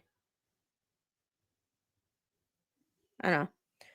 Plaintiff does not even allege that he was a member of the public passing the premises when he was pew-pewed. Well, what do you think? That he was a freaking alien? Like he beamed here from space and that's how he was traveling past? Like, if he's not a member of the public, who would he be? Sorry. Just fucking curious. Just from an English language perspective. Like, there are some things in life that are just implied. Especially when you provide the arrest affidavits that said you were traveling on that roadway. Sometimes you just look at shit and you're like, lawyers are a member of the private. Yeah, member. What the fuck?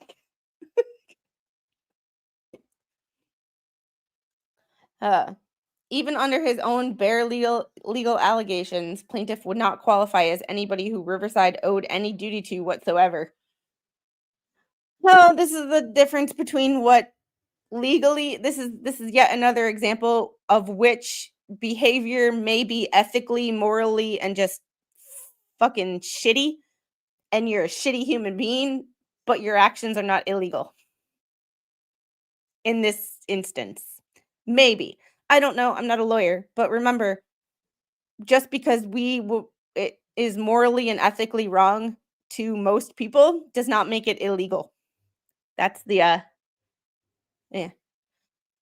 I think so. It said he was taking her aunt home to Havana, Florida, but I think she lives in these apartments. That was the impression that I got. But it never explicitly says, and that might be some of the redacted information as to not have, because she was injured too. She wasn't injured severely, but she was taken to the hospital. It's like, oh, and this is where the legal system gets confusing.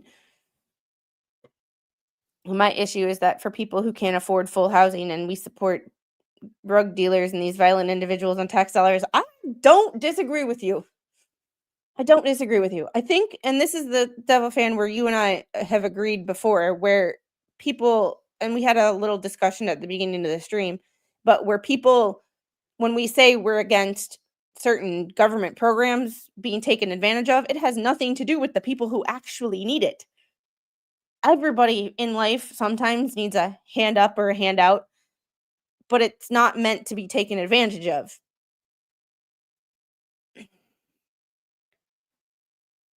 You know?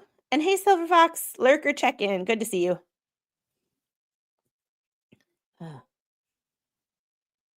Because plaintiff has failed to state a cause of action against Riverside for negligence, as more fully briefed in the attached memorandum, the complaint should be dismissed.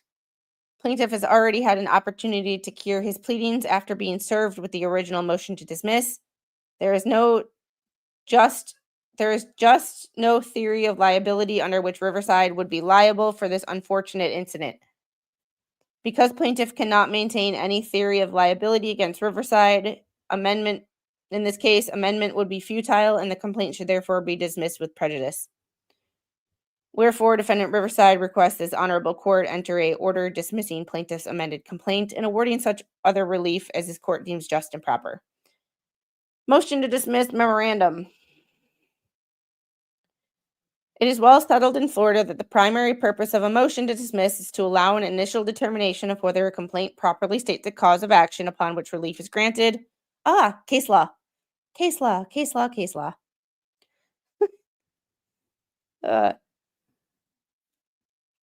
Province v. Palm Beach Taverns. English is hard. In making this determination, like, I've read 30 some odd pages already, and like, taverns is the most difficult word for me right now. The trial court must confine its review to the four corners of the complaint, draw all inferences in favor of the pleader, and accept as true all well-pleaded allegations. Gainesville versus State Department of Transportation. Citron v. Nosmond Wood Preserving.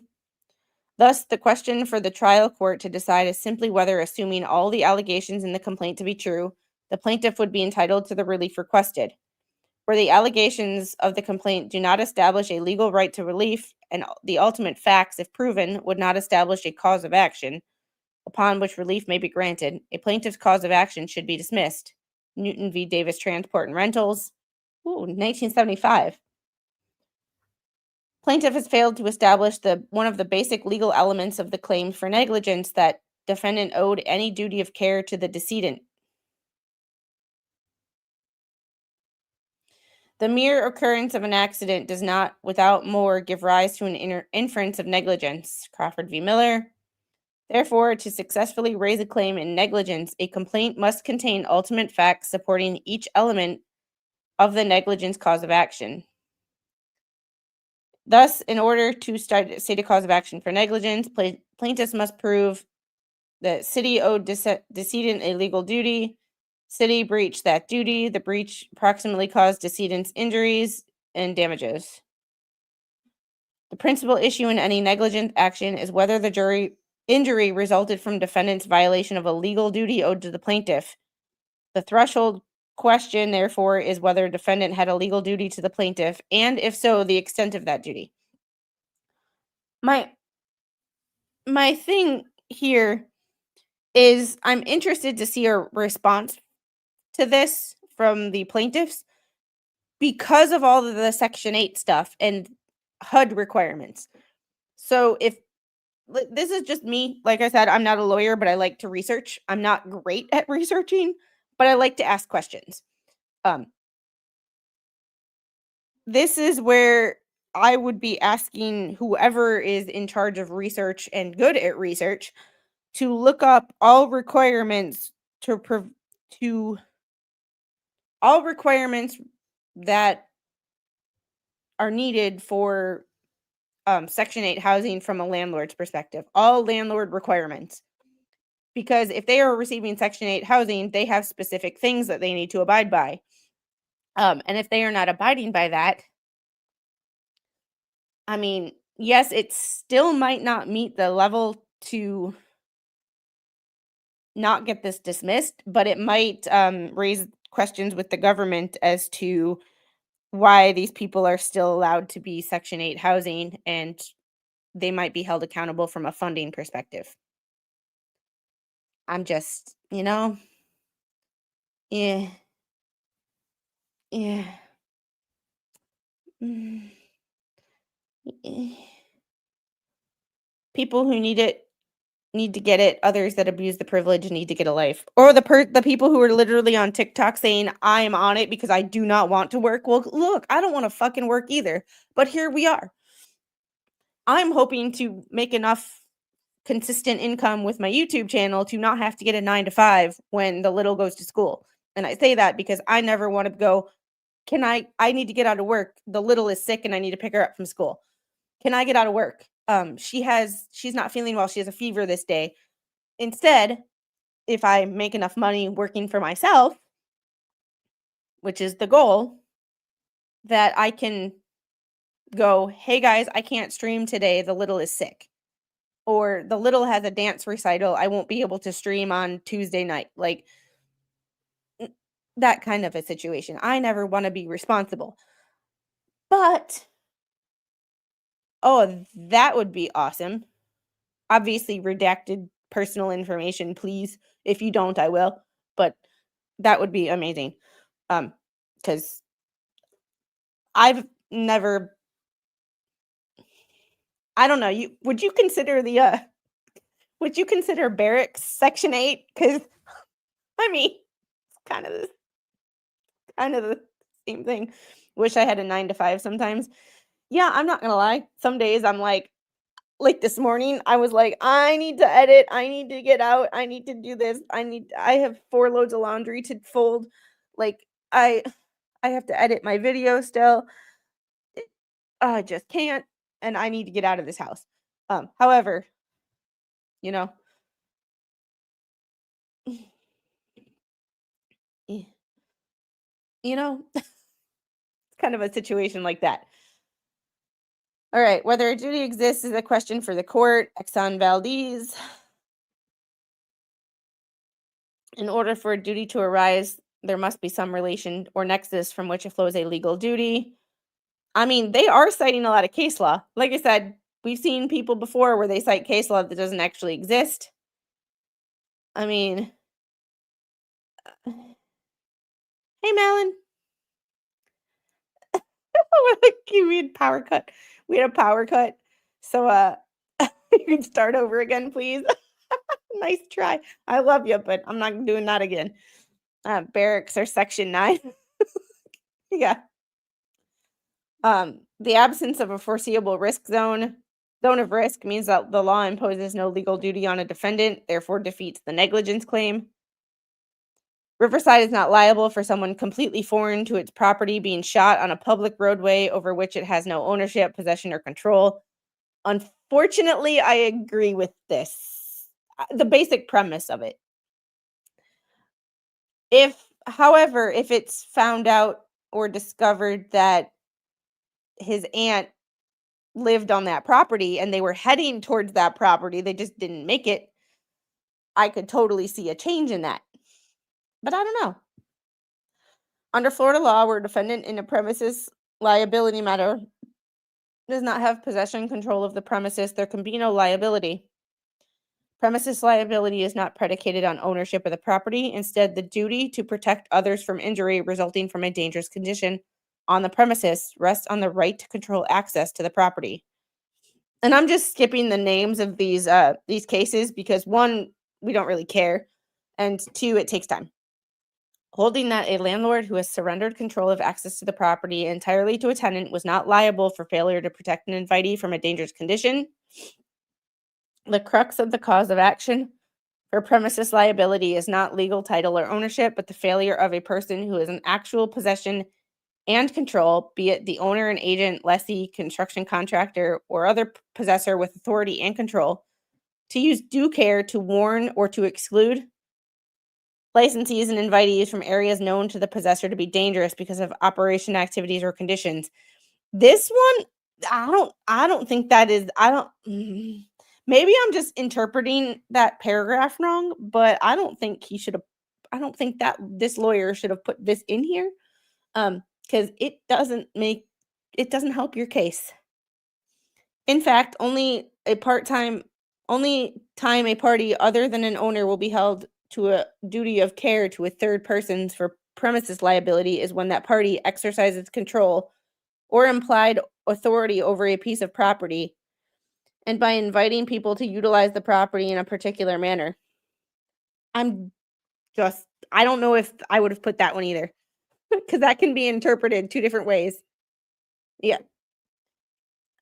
Yeah. I might invite Spawn on the stream tomorrow, and I'm going to talk to him about it because I just literally came up with this idea. I hadn't talked to him previously about this, but he's really good at research. So he might be able to help me find some of these things. I have the questions. He has the research ability. Other people are really good at researching. For some reason, I am not. Yeah, if it was off the property, it was on the roadway between the two properties. But the assailants were running from one property to the other while they were. It seems like they started shooting from one property and ran to the other property, which brings up it's got to be the Section 8 thing. I think is important here in the sense of what liabilities does receiving government assistance open you up to. And that is the only reason why the Section 8 part is important here. I know people will bring it up as, oh, she hates poor people. No, that has nothing to do with it. But when you take money from the government, you are left with certain responsibilities for receiving government assistance, in the sense of when a company gets government funds to run an apartment complex, it may open them up. And I said may because I don't know. But I think that is an important piece to the puzzle, that these apartment complexes are getting are getting government money. So it leaves them open to having to follow the rules from the government. And that might make a certain, I don't know. If they shot from the property, what's that? And that's another question.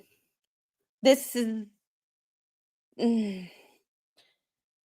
yeah, I'll have to ask him because, like I said, I haven't asked him, and I don't told him for things. I don't like to volunteer him for things because I am nobody's keeper. Like I can ask people to help me with things occasionally, like research and stuff like that, but I have no control over another adult's actions. So I might ask him to help me, and he might say, "No, I'm too busy," or we'll have to do it next week, or something like that. I, I am nobody's keeper. The only person that will actually listen to what I have to say is the little. So, you know, I like that implication that just because certain things happen that, like, I'm responsible or I'm not responsible. Like, or if I invite Spawn on and he says no, that he's automatically mad at me. It's like, that's not how shit works.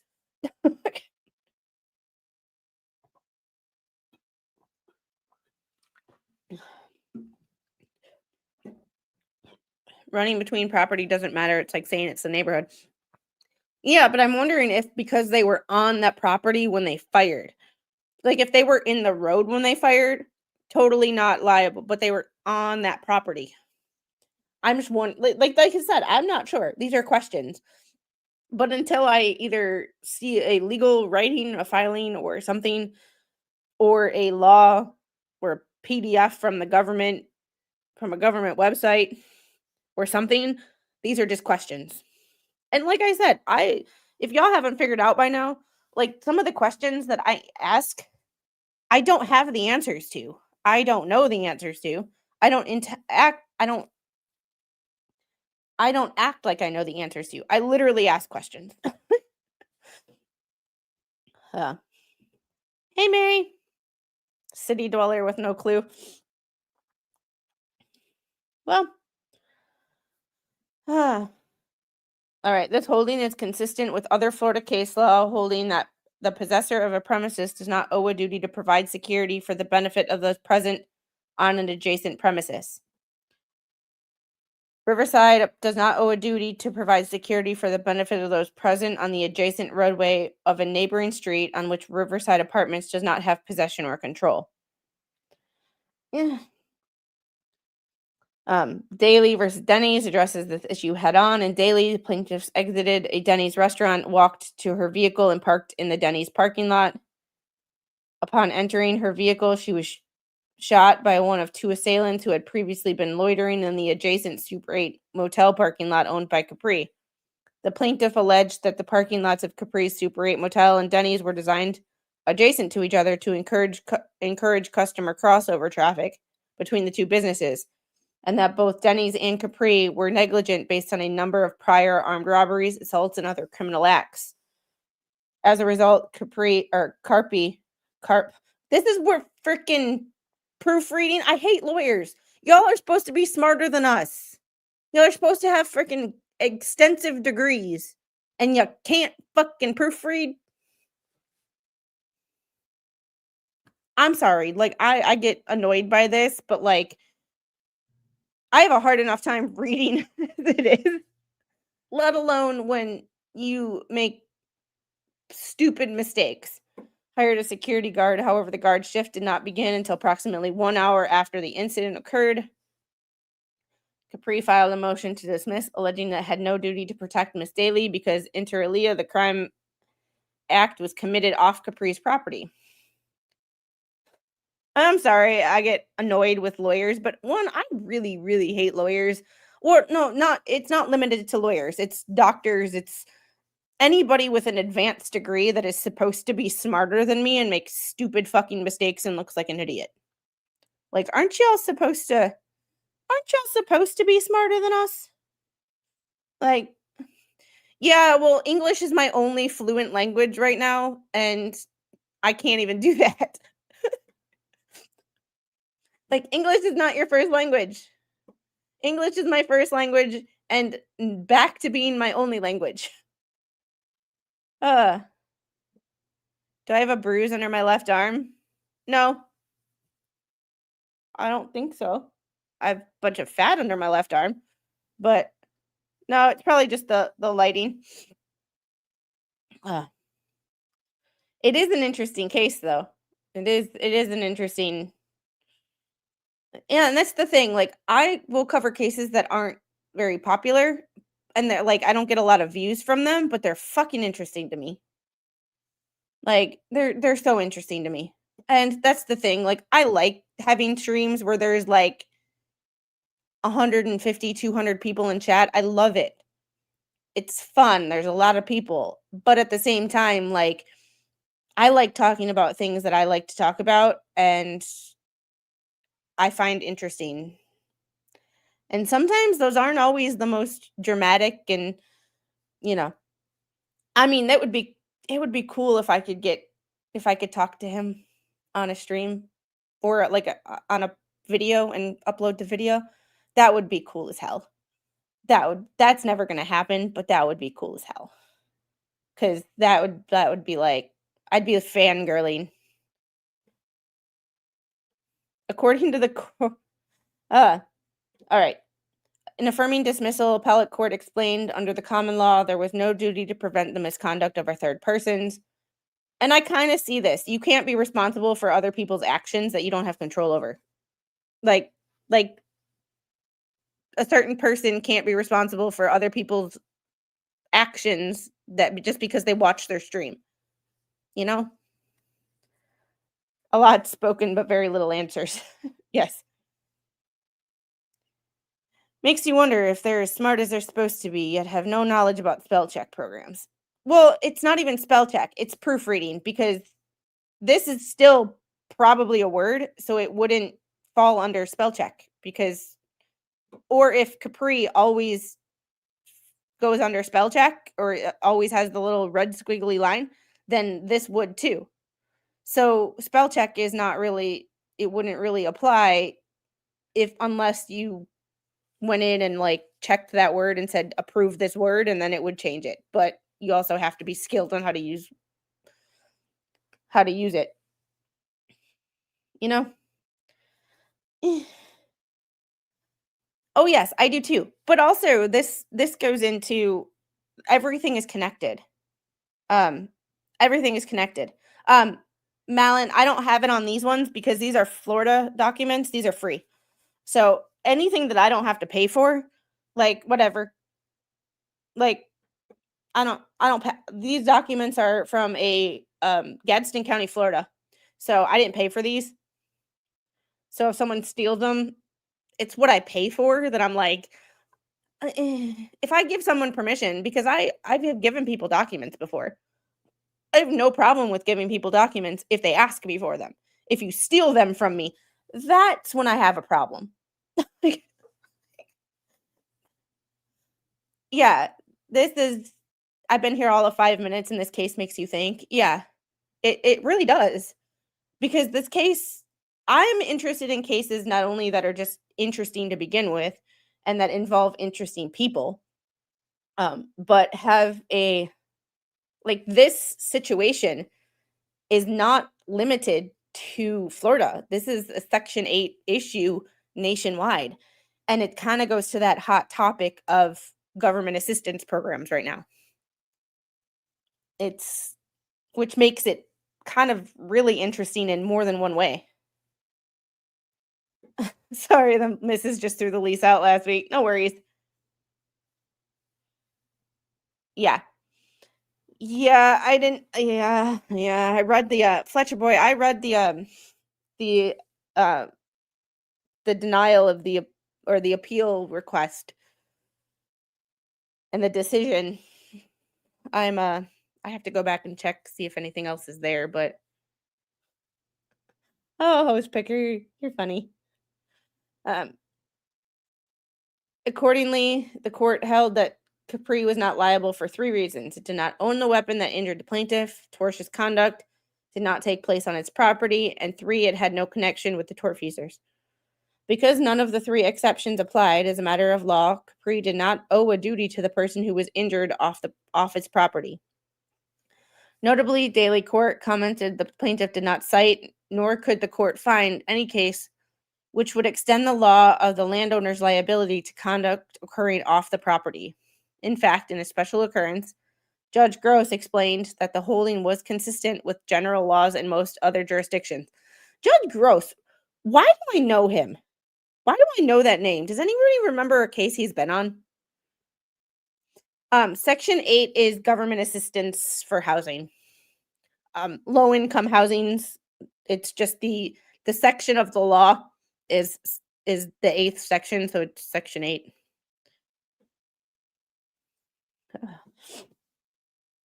Yeah, it's like, how do you go from assisting to enabling? And therein lies the issue. That and people like this that get government money to run apartment complexes for low-income individuals, and then those they get money to maintain the places, but that money is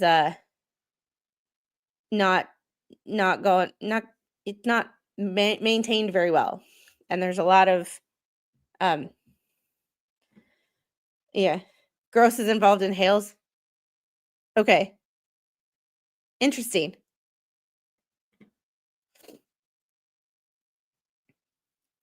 All right. Judge Gross explained that the holding was consistent with general laws in most other jurisdictions. The judge in this particular case that's handling this case, or um, Judge Gross was on the Daily Court. The Daily case that they're citing in here, Judge Gross was the part of the Daily Court. So, in doing so, he singled out and agreed with the decision in Matina v. Hillshore Partners. In that case, the decedent was shot and unalived by gang members just outside the owner's property. Plaintiff alleged that the apartment complex owner was liable because it permitted activity to congregate both in and around the apartment complex. The court rejected the plaintiff's theory because the criminal activity occurred off the premises. But here, the criminal activity, a history of criminal activity is occurring on your premises. So it might be different.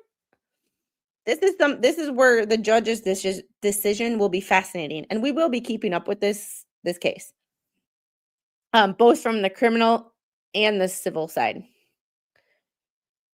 Similarly, in the instant case, even if the defendant had a duty to maintain its premises and I'm sorry, anybody that reads this paragraph, I just lost a brain cell.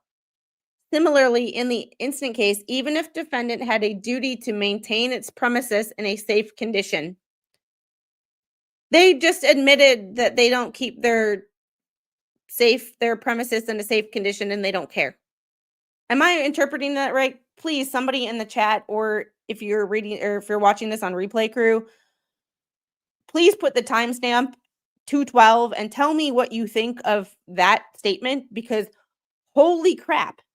Did they just admit that their premises is unsafe and they don't care? Am I losing it, or is that what they just admitted to? That duty does not extend to maintaining the adjacent property. Yeah, mind-blowing.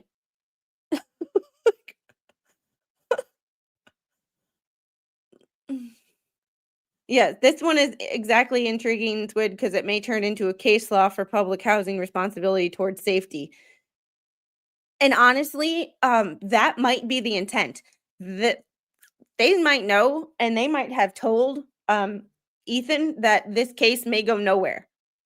However, this case might set some sort of precedent for other, and this might be an example of him using his unfortunate incident to help people across the country. Yeah. 212, talk about a slip up in a legal document. I'm like, yeah. I'm sorry, like, I'm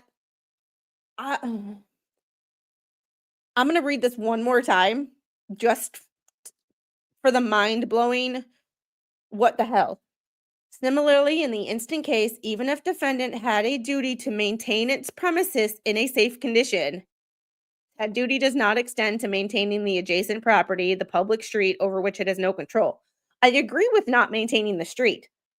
However, I would have to look at Havana, Florida's, like, just general laws, because a lot of the times, when you own a property, you are responsible for the sidewalk. So if they were shooting from the sidewalk, technically they were on your property. So where does the public street start would be a question that I have. Just from, I don't know, that just blew my mind. Last year, First District citing Daly reached the same conclusion. While it's true that some courts have found a landowner liable for negligence when a patron is injured off the property, In such cases, there was a showing that the landowner, through some action or conduct, exercised control over the other property, otherwise extended his foreseeable zone of risk beyond his own premises. Here, there's no such showing. In Bing case, which is controlling laws of August 2024 in this jurisdiction, is a motion to dismiss case, like this instant case, involving a shooting that took place where the shooter on the landowner's property shot someone who was located on an adjacent property. Like the instant case allegations, the facts are strikingly similar. In Bing, the plaintiff was shot while walking to her car across the street from a parking lot owned by Apelli at Alachua County. Fucking Florida. I can pronounce Wisconsin names, but I can't pronounce some Florida names. The First District Court of Appeal ruled that no duty existed for the defendant to provide security to persons on the neighboring property over which it had no control. I would be interested to know who owns both those properties. I wonder if it's the same corporation. It's not. Those are the defendants. Riverside is Riverside Holdings. The initial the complaint is Riverside Apartments, and Daniel McMillan is the owner of Riverside Apartments. Community Havana LLC and Republic First Management. So Community Havana is the Havana Heights Apartments, and the Republic First is the management company that owns and operates that. So there's 4 defendants, owner, operator. So the lease states that any drug activity or violence is automatic termination of lease and eviction.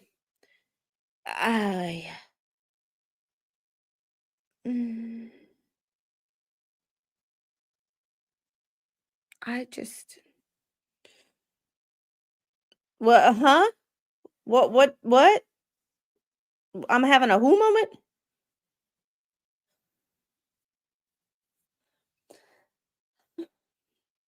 As we have explained, it's a general principle that a party has no legal duty to control the conduct of a third person to prevent that person from causing harm to another. Remember this paragraph, this first sentence in like anything. Like my channel, there's someone in my chat who somebody else who doesn't like somebody else and trolls that other person, or like they get into an argument, but because they're in my chat, I have no control over people. I have no control over anybody. So, I don't know who Tammy J is. Should I? Any duty to protect an unknown plaintiff from a third party's action may arise, however, if the defendant is in actual or constructive control of the instrumentality of the harm, the premises on which the tort is committed, or the person who committed the tort. Here, the appellee did not control the gun, i.e. the instrumentality. As for the tort was committed, the appellee has no control over the property on which the decedent was shot. Nor was there any special relationship alleged between appellee and the shooter other than the shooter's location on its property. Bing Court listed examples of the special relationship that it would invoke in liability as a parent-child, school student, retirement home, mentally impaired resident. Bing Court also cited Daly with approval, which, as cited above, holds that a landowner is not liable where a patron was attacked on an adjacent property not controlled by the landowner. Bing also cited Johnson v. ExxonMobil. With approval, Johnson's a factually similar case to this one. The plaintiff alleges that actions taken on the defendant's premises, a crowd gathering outside of a gas station, led to her being shot on a public roadway. The court granted the motion for judgment on the pleadings, stating Bing cited with approval that an injury resulting in damages are essential element of the tort. The tort was not complete until it caused injury to plaintiff, and that occurred on a public road. Plaintiff's cause of action may have been precipitated by events on defendant's premises, but the tort, bullet striking the plaintiff, accrued off premises on land not owned or controlled by the defendant. Here, the shooter was at best a business invitee, at worst a trespasser, but in neither case the shooter controlled by the defendant. Prior to the incident, defendant was not free to search the shooter or otherwise detain him, nor did plaintiff plead any facts sufficient to establish that defendant had a duty to care for the shooter, other than the legal duty of any proprietor to any business invitee, that is, the duty to use due care to maintain the premises in a reasonably safe condition.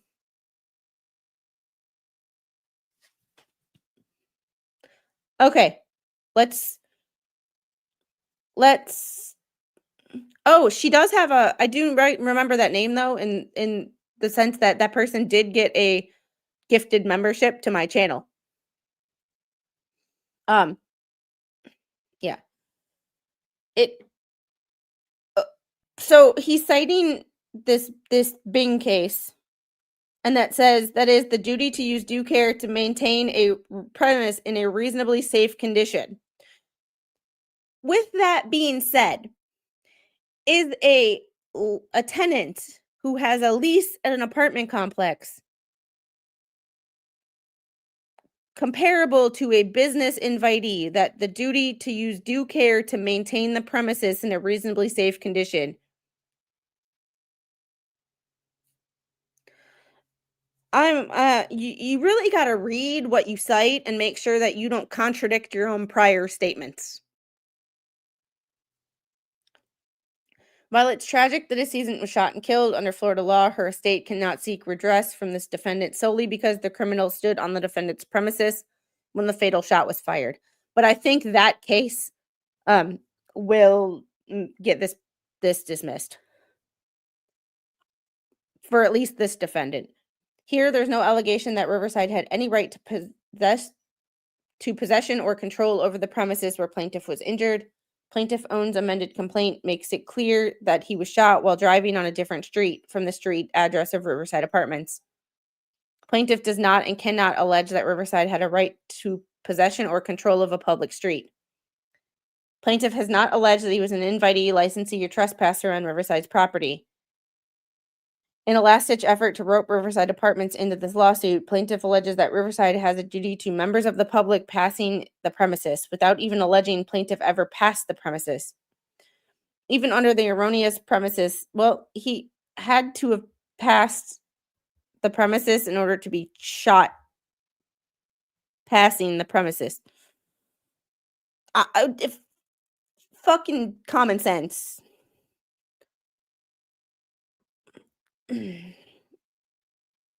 I mean, just, I know legalese specifics. However, sometimes you wonder. Ugh. Plaintiff alleges that Riverside has a duty to protect members of the public without even alleging that plaintiff ever passed the premises. Even under the erroneous premises liability allegations in the amended complaint, the plaintiff here would not qualify as anyone whom Riverside owed a duty. That's a good question. That's a question. That's a damn good question. Like, bye, Melon.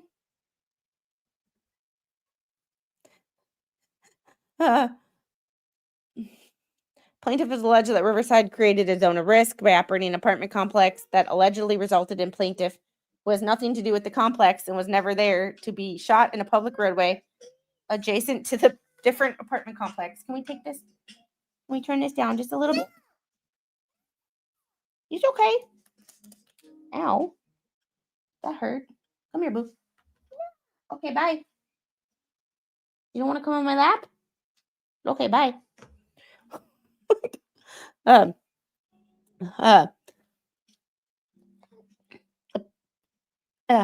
To be shot in a public roadway adjacent to a different apartment complex on a different street.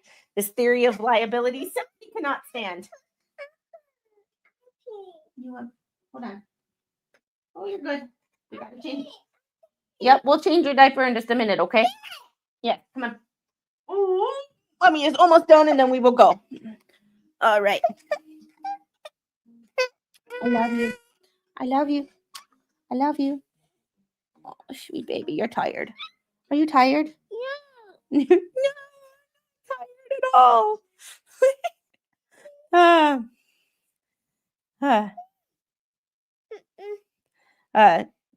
Fletcher Boy Squid, the do cares. The reason pools must have fences, even homeowners in every jurisdiction in the U.S., right? Florida Supreme Court established that there's a foreseeable zone of risk when a human endeavor creates a generalized and foreseeable risk of harming others. In McCain, it is extended that duty to electric utilities because equipment that it generates power creates a zone of risk that encompasses all persons who foreseeably may come in contact with that equipment. In Palm Beach, Broward Medical Imaging Center, in applying the foreseeable zone of risk test to determine existence of a legal duty, the Supreme Court has focused on the likelihood that a defendant's conduct will result in the type of injury suffered by the plaintiff.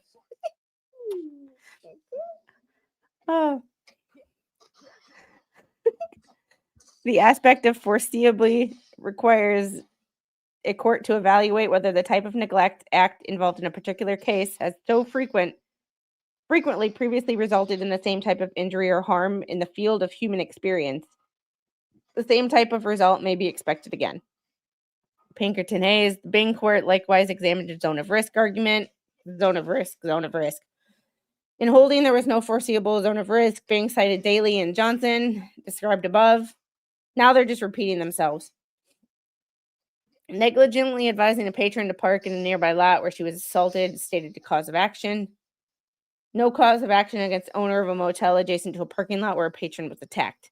Here, the plaintiff does not complain any type of negligent act that happened so frequently resulted in the same type of injury or harm that it may be expected to happen again. The list of things from 2025, the list of shootings and calls just to that one apartment.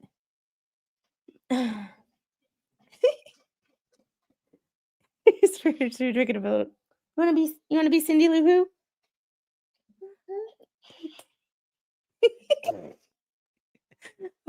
Yeah.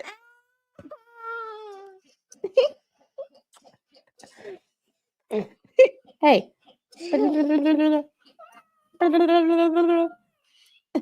Nor does the plaintiff allege that people from Riverside had frequently or ever shot someone in the middle of the road from Riverside Apartments before. This has not been a showing of the requisite consistency needed for a zone of risk case. The amended complaint does not and cannot state any cause of action for a zone of risk argument in this situation.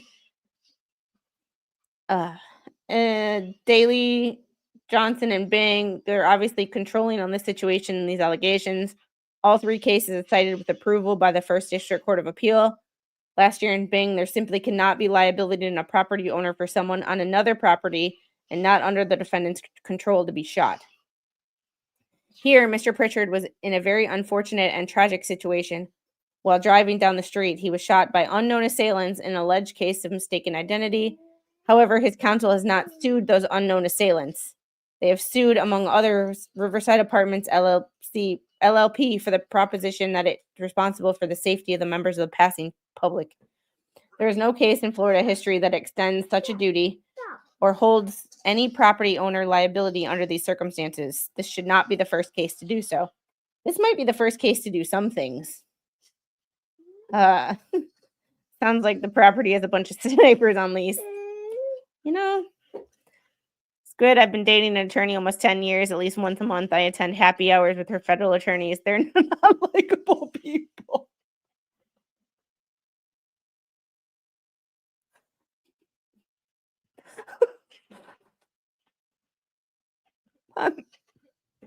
Fair enough. The amended complaint is deficient. Dismissal is warranted as plaintiff has not pled on any status of the premise that would trigger any legal duty by Riverside.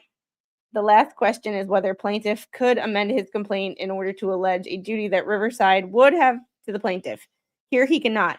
Plaintiff was never on the property and was shot off the property, and so there was simply no duty owed to him as either an invitee, licensee, or trespasser on the premises. Plaintiff cannot maintain a premise liability suit against the premises. He was never on. Likewise, courts have never extended a zone of risk theory to a circumstance where someone off the property is shot. The facts of this incident are tragic. Plaintiff certainly did not deserve to be shot in a roadway while driving. Thank you, Captain, for freaking obvious. However, there are no allegations in the complaint that would give rise to any theory of liability against Riverside. Because the complaint does not state a cause of action against Riverside, it should be dismissed as count 2. Oh my God, we're going to make a mess. Very simply, I have a lot more room on this desk than I used to on the old desk. However, there's just certain situations that just you're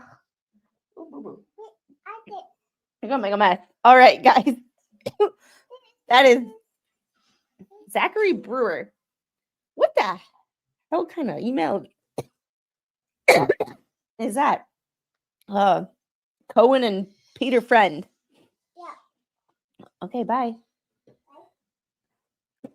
Anyway, y'all, how that is quite possibly the crappiest lawsuit, crappiest motion to dismiss. I think it might actually work, and that's the sad part. I mean, I'm not a judge, obviously, but if Judge Squid were to rule on this, it might have a good lot of case law to back it up. However, we shall see what this brings. On that note, guys, it's 4:30. I got to go. I got to get the little changed, and I got to get her dinner. And I got to figure out what the heck we're doing for dinner. Yes, you finished it. Can you go throw it in the garbage can now? All right. Y'all have a great day. I will see you guys tomorrow. Tomorrow will be yet, depends on what documents are dropped and what cases is what we will be talking about. But we still do have that Florida case where a teenager is accused of unaliving his mother. Yeah. I've got 3 ex-wives and 2 ex-husbands. It works for us. And marriage ain't for everybody. You spilled it all over yourself, didn't you? Yep. On that note, I gotta go, guys. You have a great day, and I will see you guys on the next one. Bye. Remember to hit that like button. You want to say bye? Bye, guys.